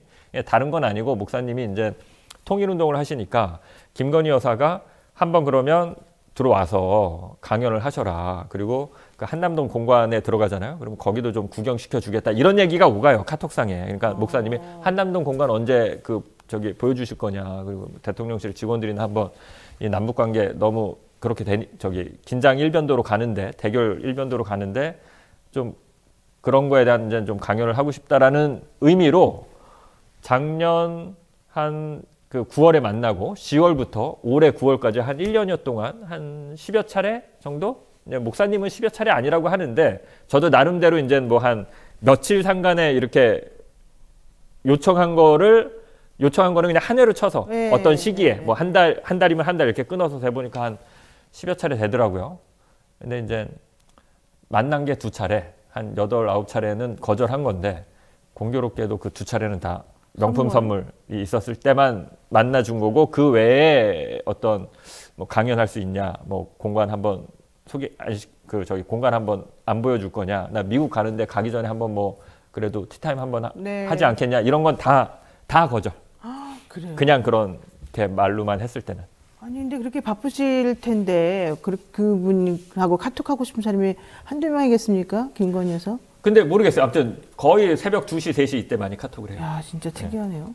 자, 그런데 왜 이게 사실은 저는 되게 중요한 문제인 것 같은데 언론사에서는 침묵하고 오히려 JTBC는 서울의 소리에서 이렇게 됐다고 보도했다가 지금 큰 위기에 처해 있고 좀 그러거든요. 이거 솔직히 기자 입장에서 어떻게 보세요? JTBC 너무 좀 불쌍하다고 표현하면 안 되고 아무튼 아유 참. 전 JTBC가 좀 특이한 것 같아요. 솔직히 말해서. 기자로서 참 아무튼 오히려 말씀드립니다. 이거 뭐 못할 보도도 아니고 나름대로 보도한 거잖아요. 그러니까 네. 뭐 그 보도에 대해서 모르겠습니다. 이명수 기자랑 최재형 목사는 좀 불만이 있는 것 같더라고요. 만약에 이렇게 서울의 소리가 배후에 있고 서울의 소리의 공작에 의해서 이런 것들이 진행됐다 이런 식으로 그런 느낌을 주는 리포트여서 근데 이제 그런 측면이 없는 건 아니기 때문에 저는 어떤 기사의 방향은 그 언론사에 소속된 구성원들 기자들이 선택하는 거고 그거는 공개해서 시청자들한테 평가받는 거기 때문에 그 과정이니까 그거에 대해서 저는 뭐 그렇게 불만은 없는데 아무튼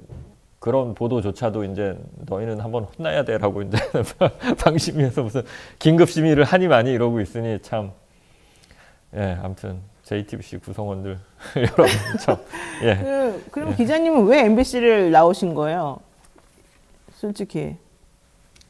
이제 고민은 한 1년여 전부터 하고 있었고요. 뭐 솔직히 말씀드리면 이제 7시간 저도 돌이켜보면 그 7시간 녹취록 보도가 저한테 좀 상처가 됐던 것 같아요. 예. 내 마음대로 그 기사를 쓰지 못했고 쓰라는 대로 써서 냈는데 그게 반응이 좋지 않았잖아요. 아무튼 그거는 뭐 제가 시청자분들한테 책임져야 할 부분이긴 한데 아무튼 좀 예, 그 아쉬움이 있었고 이번에 다시 이제 이거를 발제했을 때 이게 이제 못 나가게 된 거잖아요. 회사에서 채택하지 않았으니까. 그러면 굳이 이 회사를 계속 다닐 필요가 있을까라는 생각을 한 거죠. 예, 예. 근데 MBC마저 그러면은 사실 지금 KBS 사태나 여러 가지를 보시는 입장에서 할 말이 없겠습니다. MBC 마저라고 생각하실 수는 있는데 네, 뭐 저는 아니에요. 그렇게 생각하지는 않고요. 왜냐하면 이제 기사를 보는 그 아이템, 그러니까 기사 아이템을 보는 그런 관점은 다르니까. 근데 이제 이번에 같이 얘기했던 MBC 내부의 그 선배들은 제가 진짜로 이렇게 존경하는 선배들이고 좋아하는 선배들이고 그런 선배들과 이제 허심탄회하게 얘기했고 그 결과 이제 킬된 건데 그건 아주 정상적인 과정이라고 보고요. 그거를 그냥 정권의 눈치를 봐서 우린 못해. 좀 이런 측면하고 저는 그렇게는 안 봐요. 근데 이제 다들 그렇게 생각하시겠지만 저는 그렇게는 안 보는데 뭐 제가 얘기한다고 그런 생각들이 바뀌실지는 모르겠는데 아무튼 저는 그냥 정상적인 그 아이템을 논의하는 과정이었다고 봅니다. 근데 이제 이건 좀 개인적인 얘기긴 한데 그런 생각도 해요. 저는 내가 회사 생활을 잘 못했구나. 내가 그러니까 선배들로부터 신뢰를 받는 장희수 쟤는 일 잘하는 애야. 제가 취재한 내용, 제가 쓴 기사는 믿을 수 있어. 평소에 이런 믿음을 줬더라면 믿음을 주는 기자였다면 작년에도 그렇고 올해도 그렇고 선배들이 내 말을 조금 더 내 취재나 내 발제를 조금 더 그러지 않았을까. 근데 이제 제가 저 스스로를 돌이켜 보더라도 선배들한테 이렇게 신뢰를 주는 그 후배 기자는 아니었던 것 같아요. 네. 또 이렇게까지 말씀하시니까. 자, 마지막으로 지금 현재 대통령실이 공식 입장을 내고 있지 않아요. 그리고 특별히 여기는 고소고발 같은 경우가 지금 대통령실이나 이쪽 인물들이 직접 하는 건 또 없는 것 같기도 하거든요. 지금 상황이 정확히 어떻습니까? 저도 고소고발은 별 관심이 없습니다. 저는 이제 취재하고 기사 쓰는 것까지만 제 영역이라고 생각해서 근데 이제 장 기자가 고발된 거 있어요? 아직까지 연락받은 건 없습니다. 그러니까. 제가 모르는 사이에 뭐 고발은 됐을 수 있는 거잖아요. 고발장 갖다 넣으면 그렇죠. 되니까. 근데 이제 그러니까 당분간은 없을 것 같아요. 분위기상. 저쪽에서 그냥 묻고 가자는 분위기니까. 그렇지. 이걸 확대시키고 싶지 않다. 확산시키고 싶지 않다. 더 이상 뉴스 내지 말아라. 누가 고발을 한 게 있다면 그 자체가 또 기사가 될 테니까. 그렇죠. 야, 없었던 일로 만들어야 되는 거니까 그렇지는 않을 것 같고, 그러니까 당분간은 그런 게 없을 것 같은데, 그건 좀 봐요. 뭐 시간이 지나서 또 할 수는 있겠죠. 네. 지금 보면 서울의 소리가 일단 북 배우설을 언급했다는 대통령실 관계자를 고소한 건이 하나 있고요.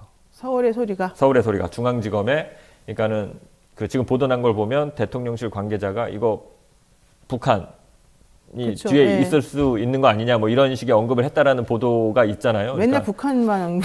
그 대통령실 관계자가 누군지는 모르겠지만 서울의 소리를 서울의 소리의 명예를 훼손했다. 그래갖고 민형사상 소송을 지금 서울중앙지검에 낸 게 하나 있고, 그 외에는 제가 이제 딱히 모르겠습니다. 예. 네. 자, 앞으로 뭐 취재 계획이나 앞으로는 어떻게 하실 예정입니까? 이게 뭐가 있나요? 저도 대한민국의 언론 시스템은 모든 기자가 다 전속 기자는, 그러니까 프리랜서 기자가 없잖아요. 네. 있긴 있는데 사실 없는 거나 마찬가지죠. 대한민국에서 기자라는 건 다 전속인데, 이제 MBC라는 큰 언론사에 있다가 나와서 프리랜서 기자로 살아가는 게 가능할지 모르겠어요.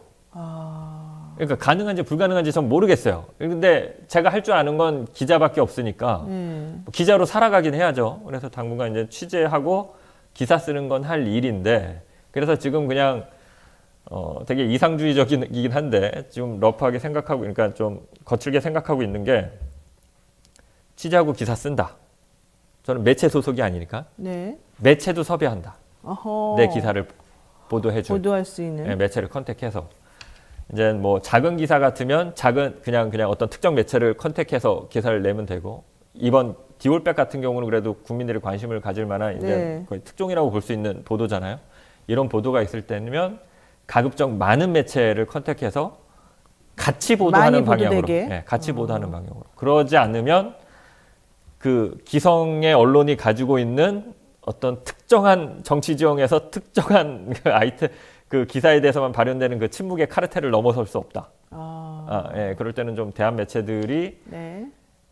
좀 같이 좀 보도하고 같이 좀 움직이시면 떠들어야 되지 않겠느냐라는 의미에서 제가 좀 그렇게 기성 언론에서 쓰지 않을 것 같은 아이템을 취재하는 경우에는 좀 제가 만드는 것까지 제작은 다 제 얼굴 내고 제가 책임지는 걸로 해서 제작하고, 이번에도 그렇게 하려고 했어요. 디올백도 서울의 소리, 또 뉴스버스, 김용민 TV, 안진걸 TV, 그 외에 다수 시사타파 TV, 다수의 어떤 대형 유튜버들과 몇몇 언론사들이 함께 동시 송출했거든요. 이번에도 이제 근데 서울의 소리가 이제 제작 지원을 하다 보니까 주가 돼서 서울의 소리 아이템이라는 이제 성격이 강하게는 됐는데, 이제부터는 그냥 제가 어떤 독립된 어떤 기자로서, 난 독립기자 내지는 독립취재팀, 독립보도팀으로서 난 취재하고 기사만 쓸 테니까 보도해줘. 난 매체 없으니까. 어떤 요구도 하지 않을게. 이런 식으로 한번 접근해 보려고 하는데, 네. 쉽진 않겠죠. 알겠습니다. 네, 오늘 여기까지 말씀드려야 될 것 같습니다. 지금까지 장인수 기자와 함께했습니다. 고맙습니다. 예, 감사합니다. 하루도 조용할 날이 없는 정치권 속에서 열불나는 여러분들을 위해서 꼭 필요한 이분, 열받을수록 발음이 정확해지는 시사계의 촌철살인 래퍼, 성격은 좀 안 좋지만 발음은 좋다, 랩진봉입니다. 최진봉 교수 모셨습니다. 안녕하세요. 안녕하십니까.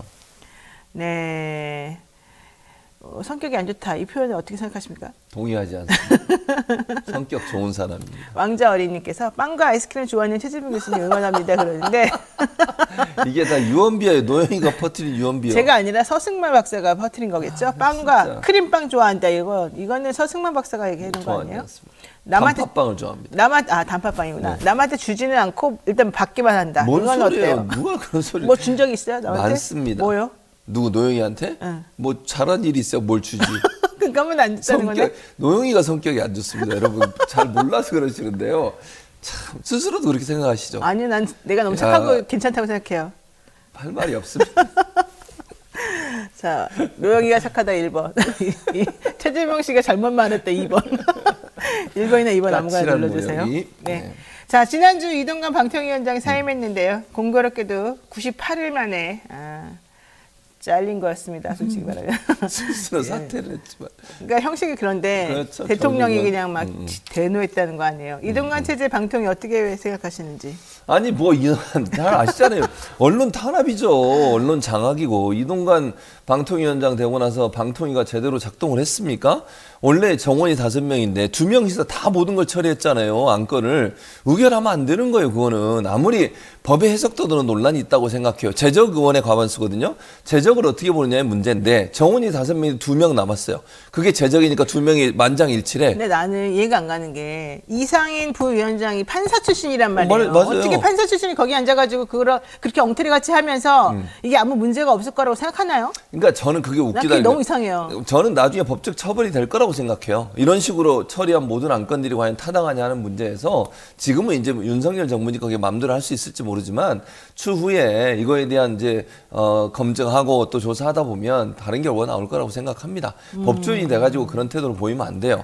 그리고 2명 앉아 있는데 그것도 대통령이 임명한 사람 2명이에요. 2명 다. 네. 원래 방통위가 만들어진 목적과 이유가 뭡니까? 이렇게 5명 체제로 합의제로 가는 거예요. 네. 그것도 야당에서 2명을 추천하게 해놓은 게 여당이 단독으로 마음대로 자기들 마음대로 하지 말라고 이렇게 해놓은 거 아니겠습니까? 그렇죠. 근데 그걸 완전히 무시하고서 합의제 기구의 원래 원칙 안 그러면 위원회라고 부를 필요도 없어. 방통부라고 부르면 되잖아. 그리고 독임제 장관 앉혀놓고 자기 마음대로 하세요. 그러면 네. 방통위를 만든 원래 취지와 목적이 완전히 반하는 행동이에요. 맞습니다. 자, 이 와중에 여러분들 역시 멋있습니다. 뭐라고? 여러분들 정확하십니다.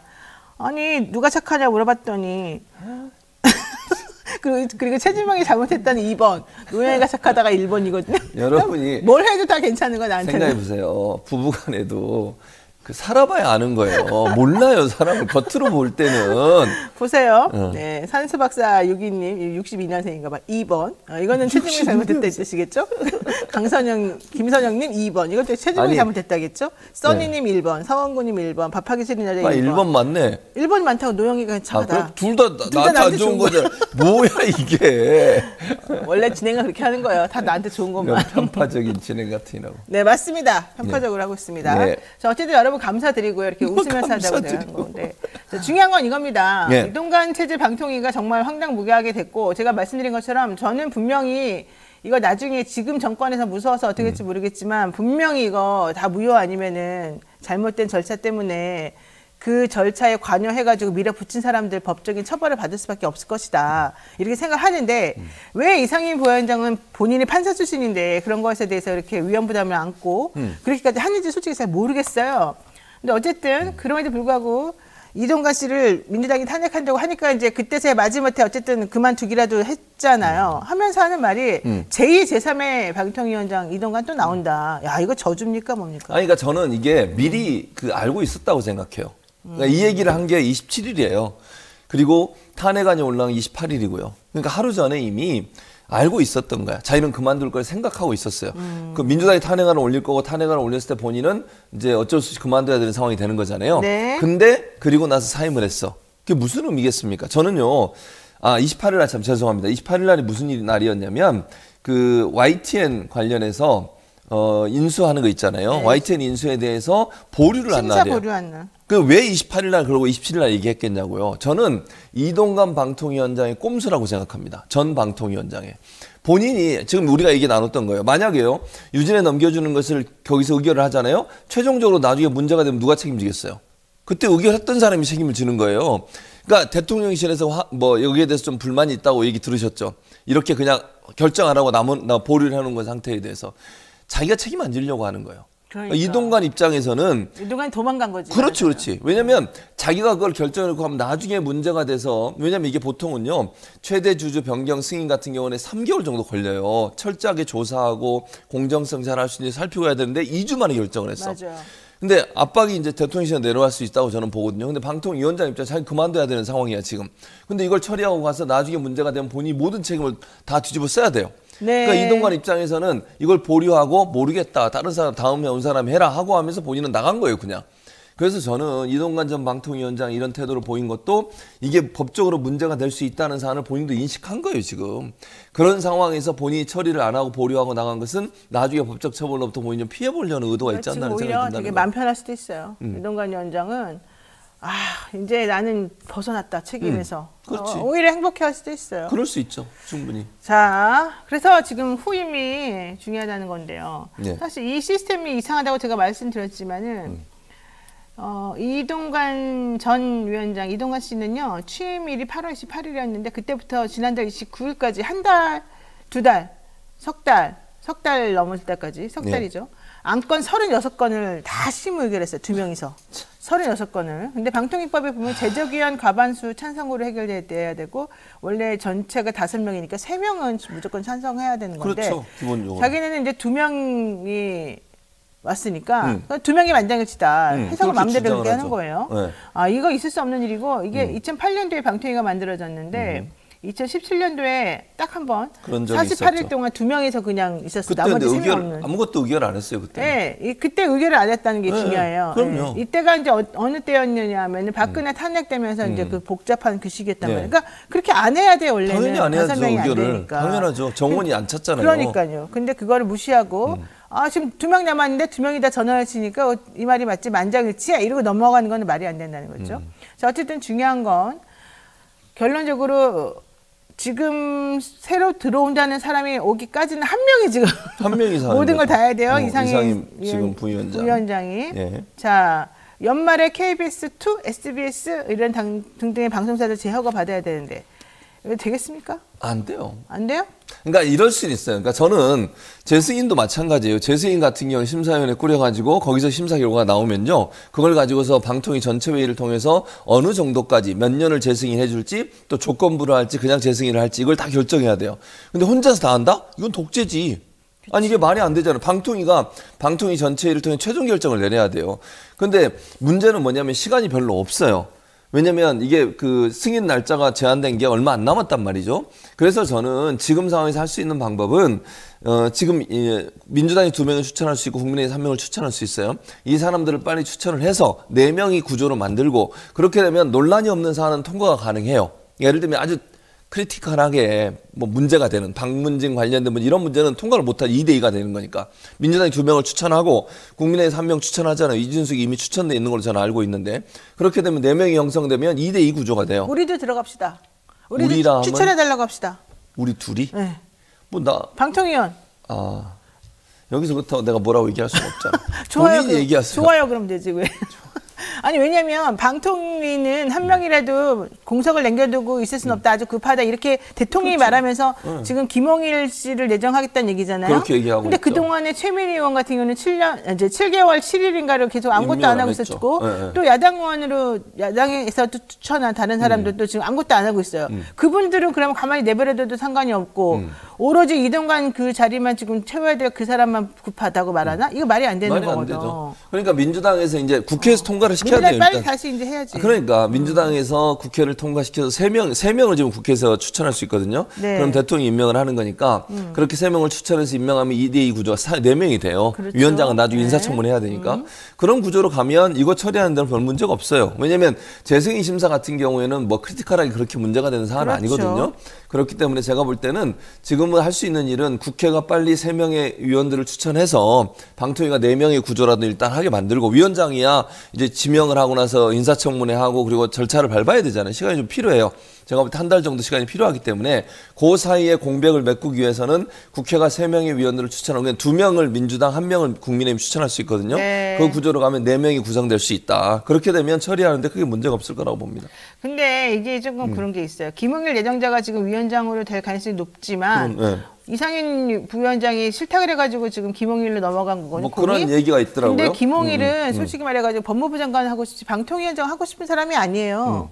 그리고 권익위원장으로서 지금 역할을 뭐 제대로 특별히 아주 잘하고 있지도 않아요. 6개월밖에 안 됐기 때문에. 그렇죠.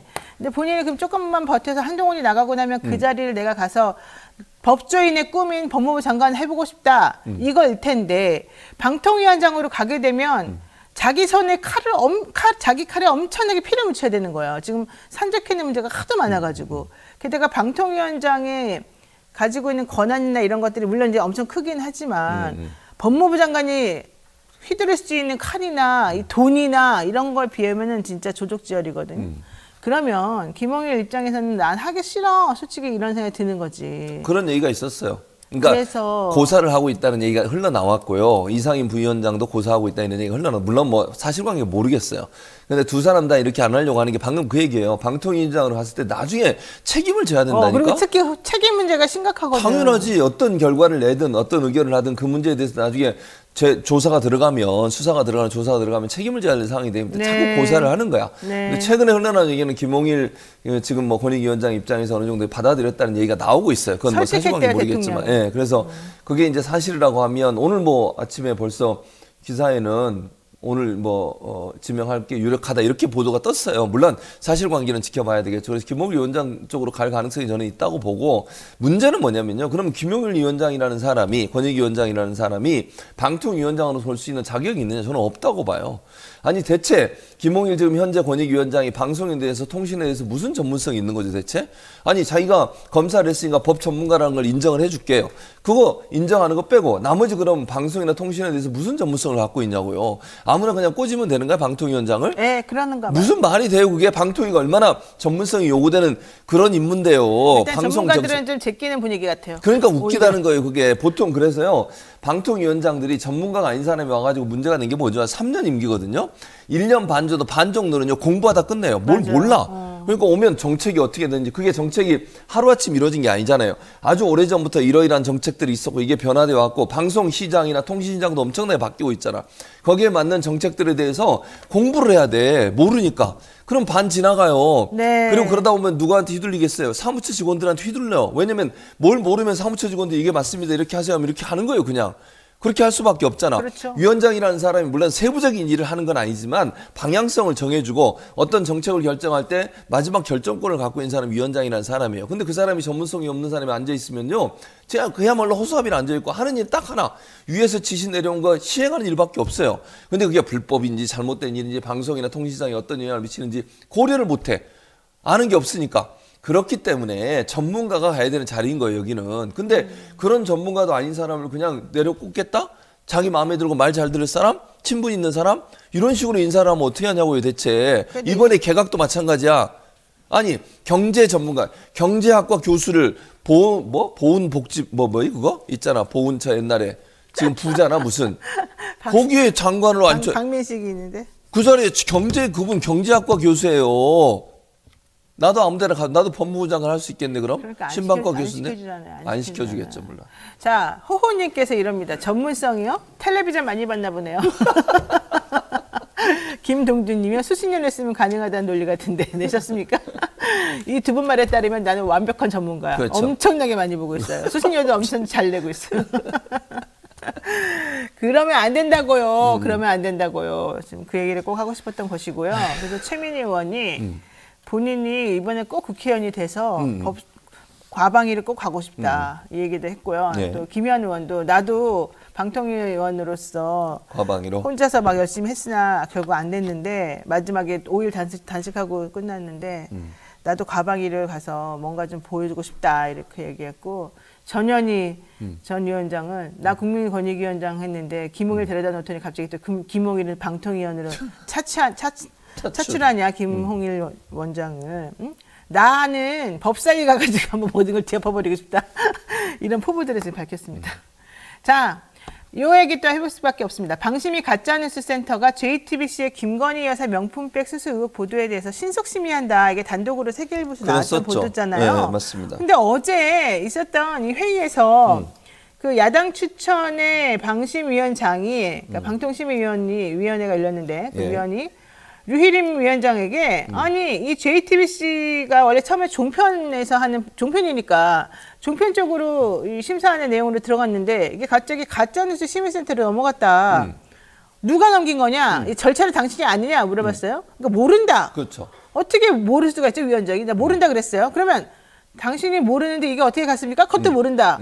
그러면 직원이었단 말인가? 그것도 모른다. 그럼 그 직원 법적 책임을 져야 되겠네요? 그건 알아서 하시라. 이렇게 된 거예요. 알아서 하시라는 말은 제가 넣은 거고. 어쨌든 그렇게 지금 된 거예요. 그러면서 결국 하고 싶었던 거는 JTBC가 그 내용을 어쨌든 뭐 함정 취재라는 이름은 넣었지만 결국 사람들한테 그 영상을 보여주고 싶었던 거 아니에요? 그 이상한 영상을. 자, 영상을 봤어. 그런데 이게 다른 데서도 받아서 하거나 보도하거나 이럴까 봐 걱정이 되겠죠. 만약에 이게 퍼지는 거 원치 않는 사람들이라면. 그렇죠. 그러면 누군가가 이거를 야 빨리 심의에다가 신속심에다가 올려버려. 딴 데들 못하게. 이렇게 됐을 가능성이 있단 말이죠. 근데 그 과정이 과연 그러면 절차가 제대로 된 거냐. 아니 이게 웃기는 거예요. 지금 얘기했던 걸 제가 다시 네. 조금 정리를 하면 이런 거예요. 지금 JTBC에서 이 명품 그 수수한 장면이라고 소위 얘기하는 서울에서시 방송을 영상을 가져다가 보도를 했어요. 그렇죠. 그렇죠. 근데 이거를 그 뒤에 세계일보가 어떻게 보도를 했냐면 이게 신속 심의 안건으로 가짜뉴스 신속 그렇죠. 심의 안건으로 올라갔다. 근데 이게 사실이 아니었던 거야. 올라간 적이 없어요. 그러니까요. 그러니까 어제 이제 방심위원 야당 추천의 방심위원 모여가지고 네, 회의하면서 위원장한테 아니 올린 거 맞냐? 그랬더니 위원장이 안 올렸대. 그러면 그 세계일보를 대상으로 그러면 언론중재위원회 제소해라. 잘못 보도한 거 아니냐? 가짜뉴스 아니냐? 이게 가짜뉴스지. 그렇지. 방심에서 올린 적도 없는데 올렸다고 얘기했으면 그 자체가 가짜뉴스인데. 이거 되게 그리고 명예훼손적이에요. 박진영이가 왔어요. 조용히 마세요. 알겠습니다. 명예훼손적이에요. 예. 명예훼손적이잖아요. 그래서 그렇게 한 거 자체가 문제다라고 얘기한 거잖아. 근데 방심위원장은 나는 그런 생각이 없는데 뭐 나중에 알아볼게 이 정도예요. 네. 그러면 정찰로 그렇게 자기들이 가짜뉴스 맞겠다, 가짜뉴스 하는 거 가만두지 않겠다. 그렇게 해서 신속심의위원회를 만들었잖아요. 가짜뉴스 신속 대응팀을 만들었어요. 그렇죠. 그러면 세계일보가 보도한 게 가짜뉴스잖아. 심의 안건을 올리지 않았는데 올렸다고 얘기한 거잖아요. 지금. 그거를 올려야지 그거를. 그럼 그거를 가짜뉴스 심의 안건에 올리든 아니면 언론 중재를 제소를 해라. 그렇게 야당 의원이 얘기를 했어요. 그랬더니 나는 그건 모르겠고 나중에 처리할게 이거예요. 그게 이제 의심을 받는 건 뭐냐? 그럼 그냥 이거 쓱 흘린 거 아니냐. 일부러. 그렇지. 왜냐하면 신속심의 안건을 올렸다고 얘기해버리면 어떻게 돼요? 다른 데서 못 내지. 자기들도 걸릴까 봐. 언론사 입장에서. 그런 식으로 신속심의 안건 올려가지고 과징금 물고. 과태료 묻는 회사들이 많았잖아요. 많아요. 뉴스타파 법정 인용 제재 보도했다 받고. 그래가지고. 네, 맞아요. 그거 하는데 얼마 걸리지도 않았거든. 그렇지. 그래서 그걸 이렇게 막기 될까 봐. 위해서. 그러니까요. 바로 그거예요. 그러니까 이게 너무나 이게 말이 되냐는 거야. 그렇게 자기들이 가짜뉴스라고 생각하는 거라고 뭐 이제 언론이 정부에 대해서 아니면 대통령에 대해서 비판적인 보도를 하면 가짜뉴스로 몰아가지고 다 처벌하려고 하는데 지금 이것처럼 명백하게 방심위가 하지 않은 일을 했다라고 보도했던 언론에 대해서는 나몰라라 하고 있다는 거야. 왜? 가짜뉴스를 퍼뜨렸는데. 이거는 위협 효과야. 가만두지 않겠어. 우리를 위협해? 그러니까 언론을 위협하는 거지. 언론을 너희들 보도해? 보도하면 가만 안 둘 거야? 이건 하지도 않았으면서. 근데 방통위 살 일이에요? 방심위에서 할 일이 아니지. 아니, 방심이든 방통위든 다 같은 방송 그렇진 않고 좀 분리돼 있습니다. 분리는 돼 있는데. 방통위는 정부 행정기관이고 방심위는 민간기구입니다. 그래요? 민간기구예요. 방심위는 원래. 근데 왜 통제를 받아요? 그러니까 그게 문제라는. 그래서 저는 이동관 전 방통위원장이 방통위가 민간기구인 방심위에 압박을 가해서 뭐 명시적인 아니지만 가짜뉴스 심의 대응팀인가 이걸 만든 것도 문제라는 거예요. 저는 이것도 나중에 처벌받을 수 있다고 생각해. 전혀 분리된 기관이에요. 물론 방심위 운영 뭐 자금이나 그러니까 예산이나 이런 걸 받긴 해요. 방통위에서. 그러나 업무 자체는 완전히 분리돼 있어서 서로 영향을 미치지 못하게 돼 있어요. 그러니까 독립적으로 운영이 돼 있고. 근데 거기에 대해서 가짜뉴스 대응해라라고 해서 가짜뉴스 대응팀을 만들려고 했다면 그거 자체가 법적으로 문제가 될 수 있어요. 제가 선거방송심의위원회 심의위원이었잖아요. 위원이십니까? 위원이었다고요. 이었다고요, 과거에. 네, 그래서 그때 정말 다 독립적으로 했었어요. 그렇죠, 독립적으로 해야 돼요. 그런데 그때 당시에 일한 사람들은 그거에 대해서 되게 뭔가 좀 소신을 갖고 되게 마음가짐이 되게 우리는 참 열심히 일을 해보자 이런 마음을 했는데 예. 지금은 거기 온 직원들도 그렇고 우리를 왜 여기다가 몰아놓고 이렇게 맞아요. 하냐. 네. 우리 원대 복귀해달라. 못하겠다. 나 원래대로 돌아가겠다. 그러고 그랬었죠. 있잖아요. 네, 맞아요. 직원들이 전부 다 그러고 있죠. 그 자긍심을 가지고 있던 그 사람들이. 그러니까요. 그러니까 이게 자기들이 볼 때도 직원들이 볼 때도 이거는 잘못된 행동이다. 불법적인 요소가 있다. 이렇게 해서 본인들이 만약에 어떤 일을 했는데 그게 본인들 책임으로 돌아올 수 있잖아요. 어쨌든. 그럼요. 그거 나 못하겠다는 거 아닙니까? 그럼 세계일보에다가 누가 물어봐요. 왜 그랬는지. 왜 거짓말했냐고. 누구한테 말 들었냐고. 물어보세요, 기자가. 내가 물어봐? 물어봐야지. 제가요? 그러면 방통위원 될지도 몰라요. 당근이냐?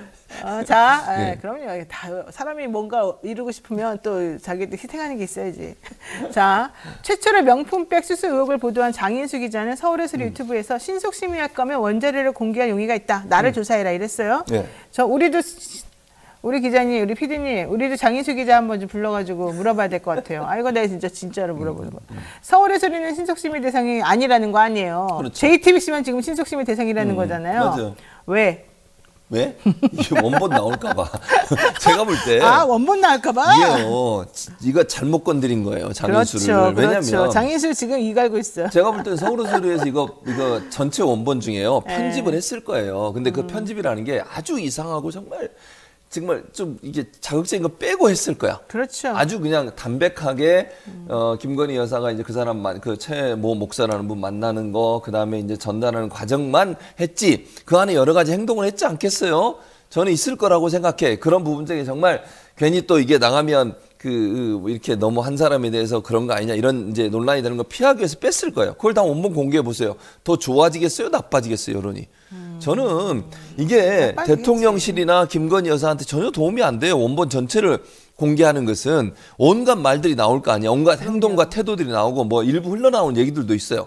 네. 우리가 상식적으로 이해 안 되는 행동을 하는 부분들 이런 부분들에 대해서 이런 게 나올 수도 있어요. 저는 내용을 보지 않았지만 그렇기 때문에 이게 장윤수 기자 입장에서는 그럼 나 다 공개하겠다 그러면 원본을 그럼 서울의 소리를 통해서 어디를 통해 유튜브를 통해서 다 공개할 수 있잖아요. 네. 이렇게 자꾸 문제를 삼으면 왜냐면 편집했다고 뭐라 하니까 편집해서 이거 악의적으로. 근데 사실 보세요. 지금 대통령실이나 방심위에서 서울의 소리를 대상으로 해서 뭘 안 해?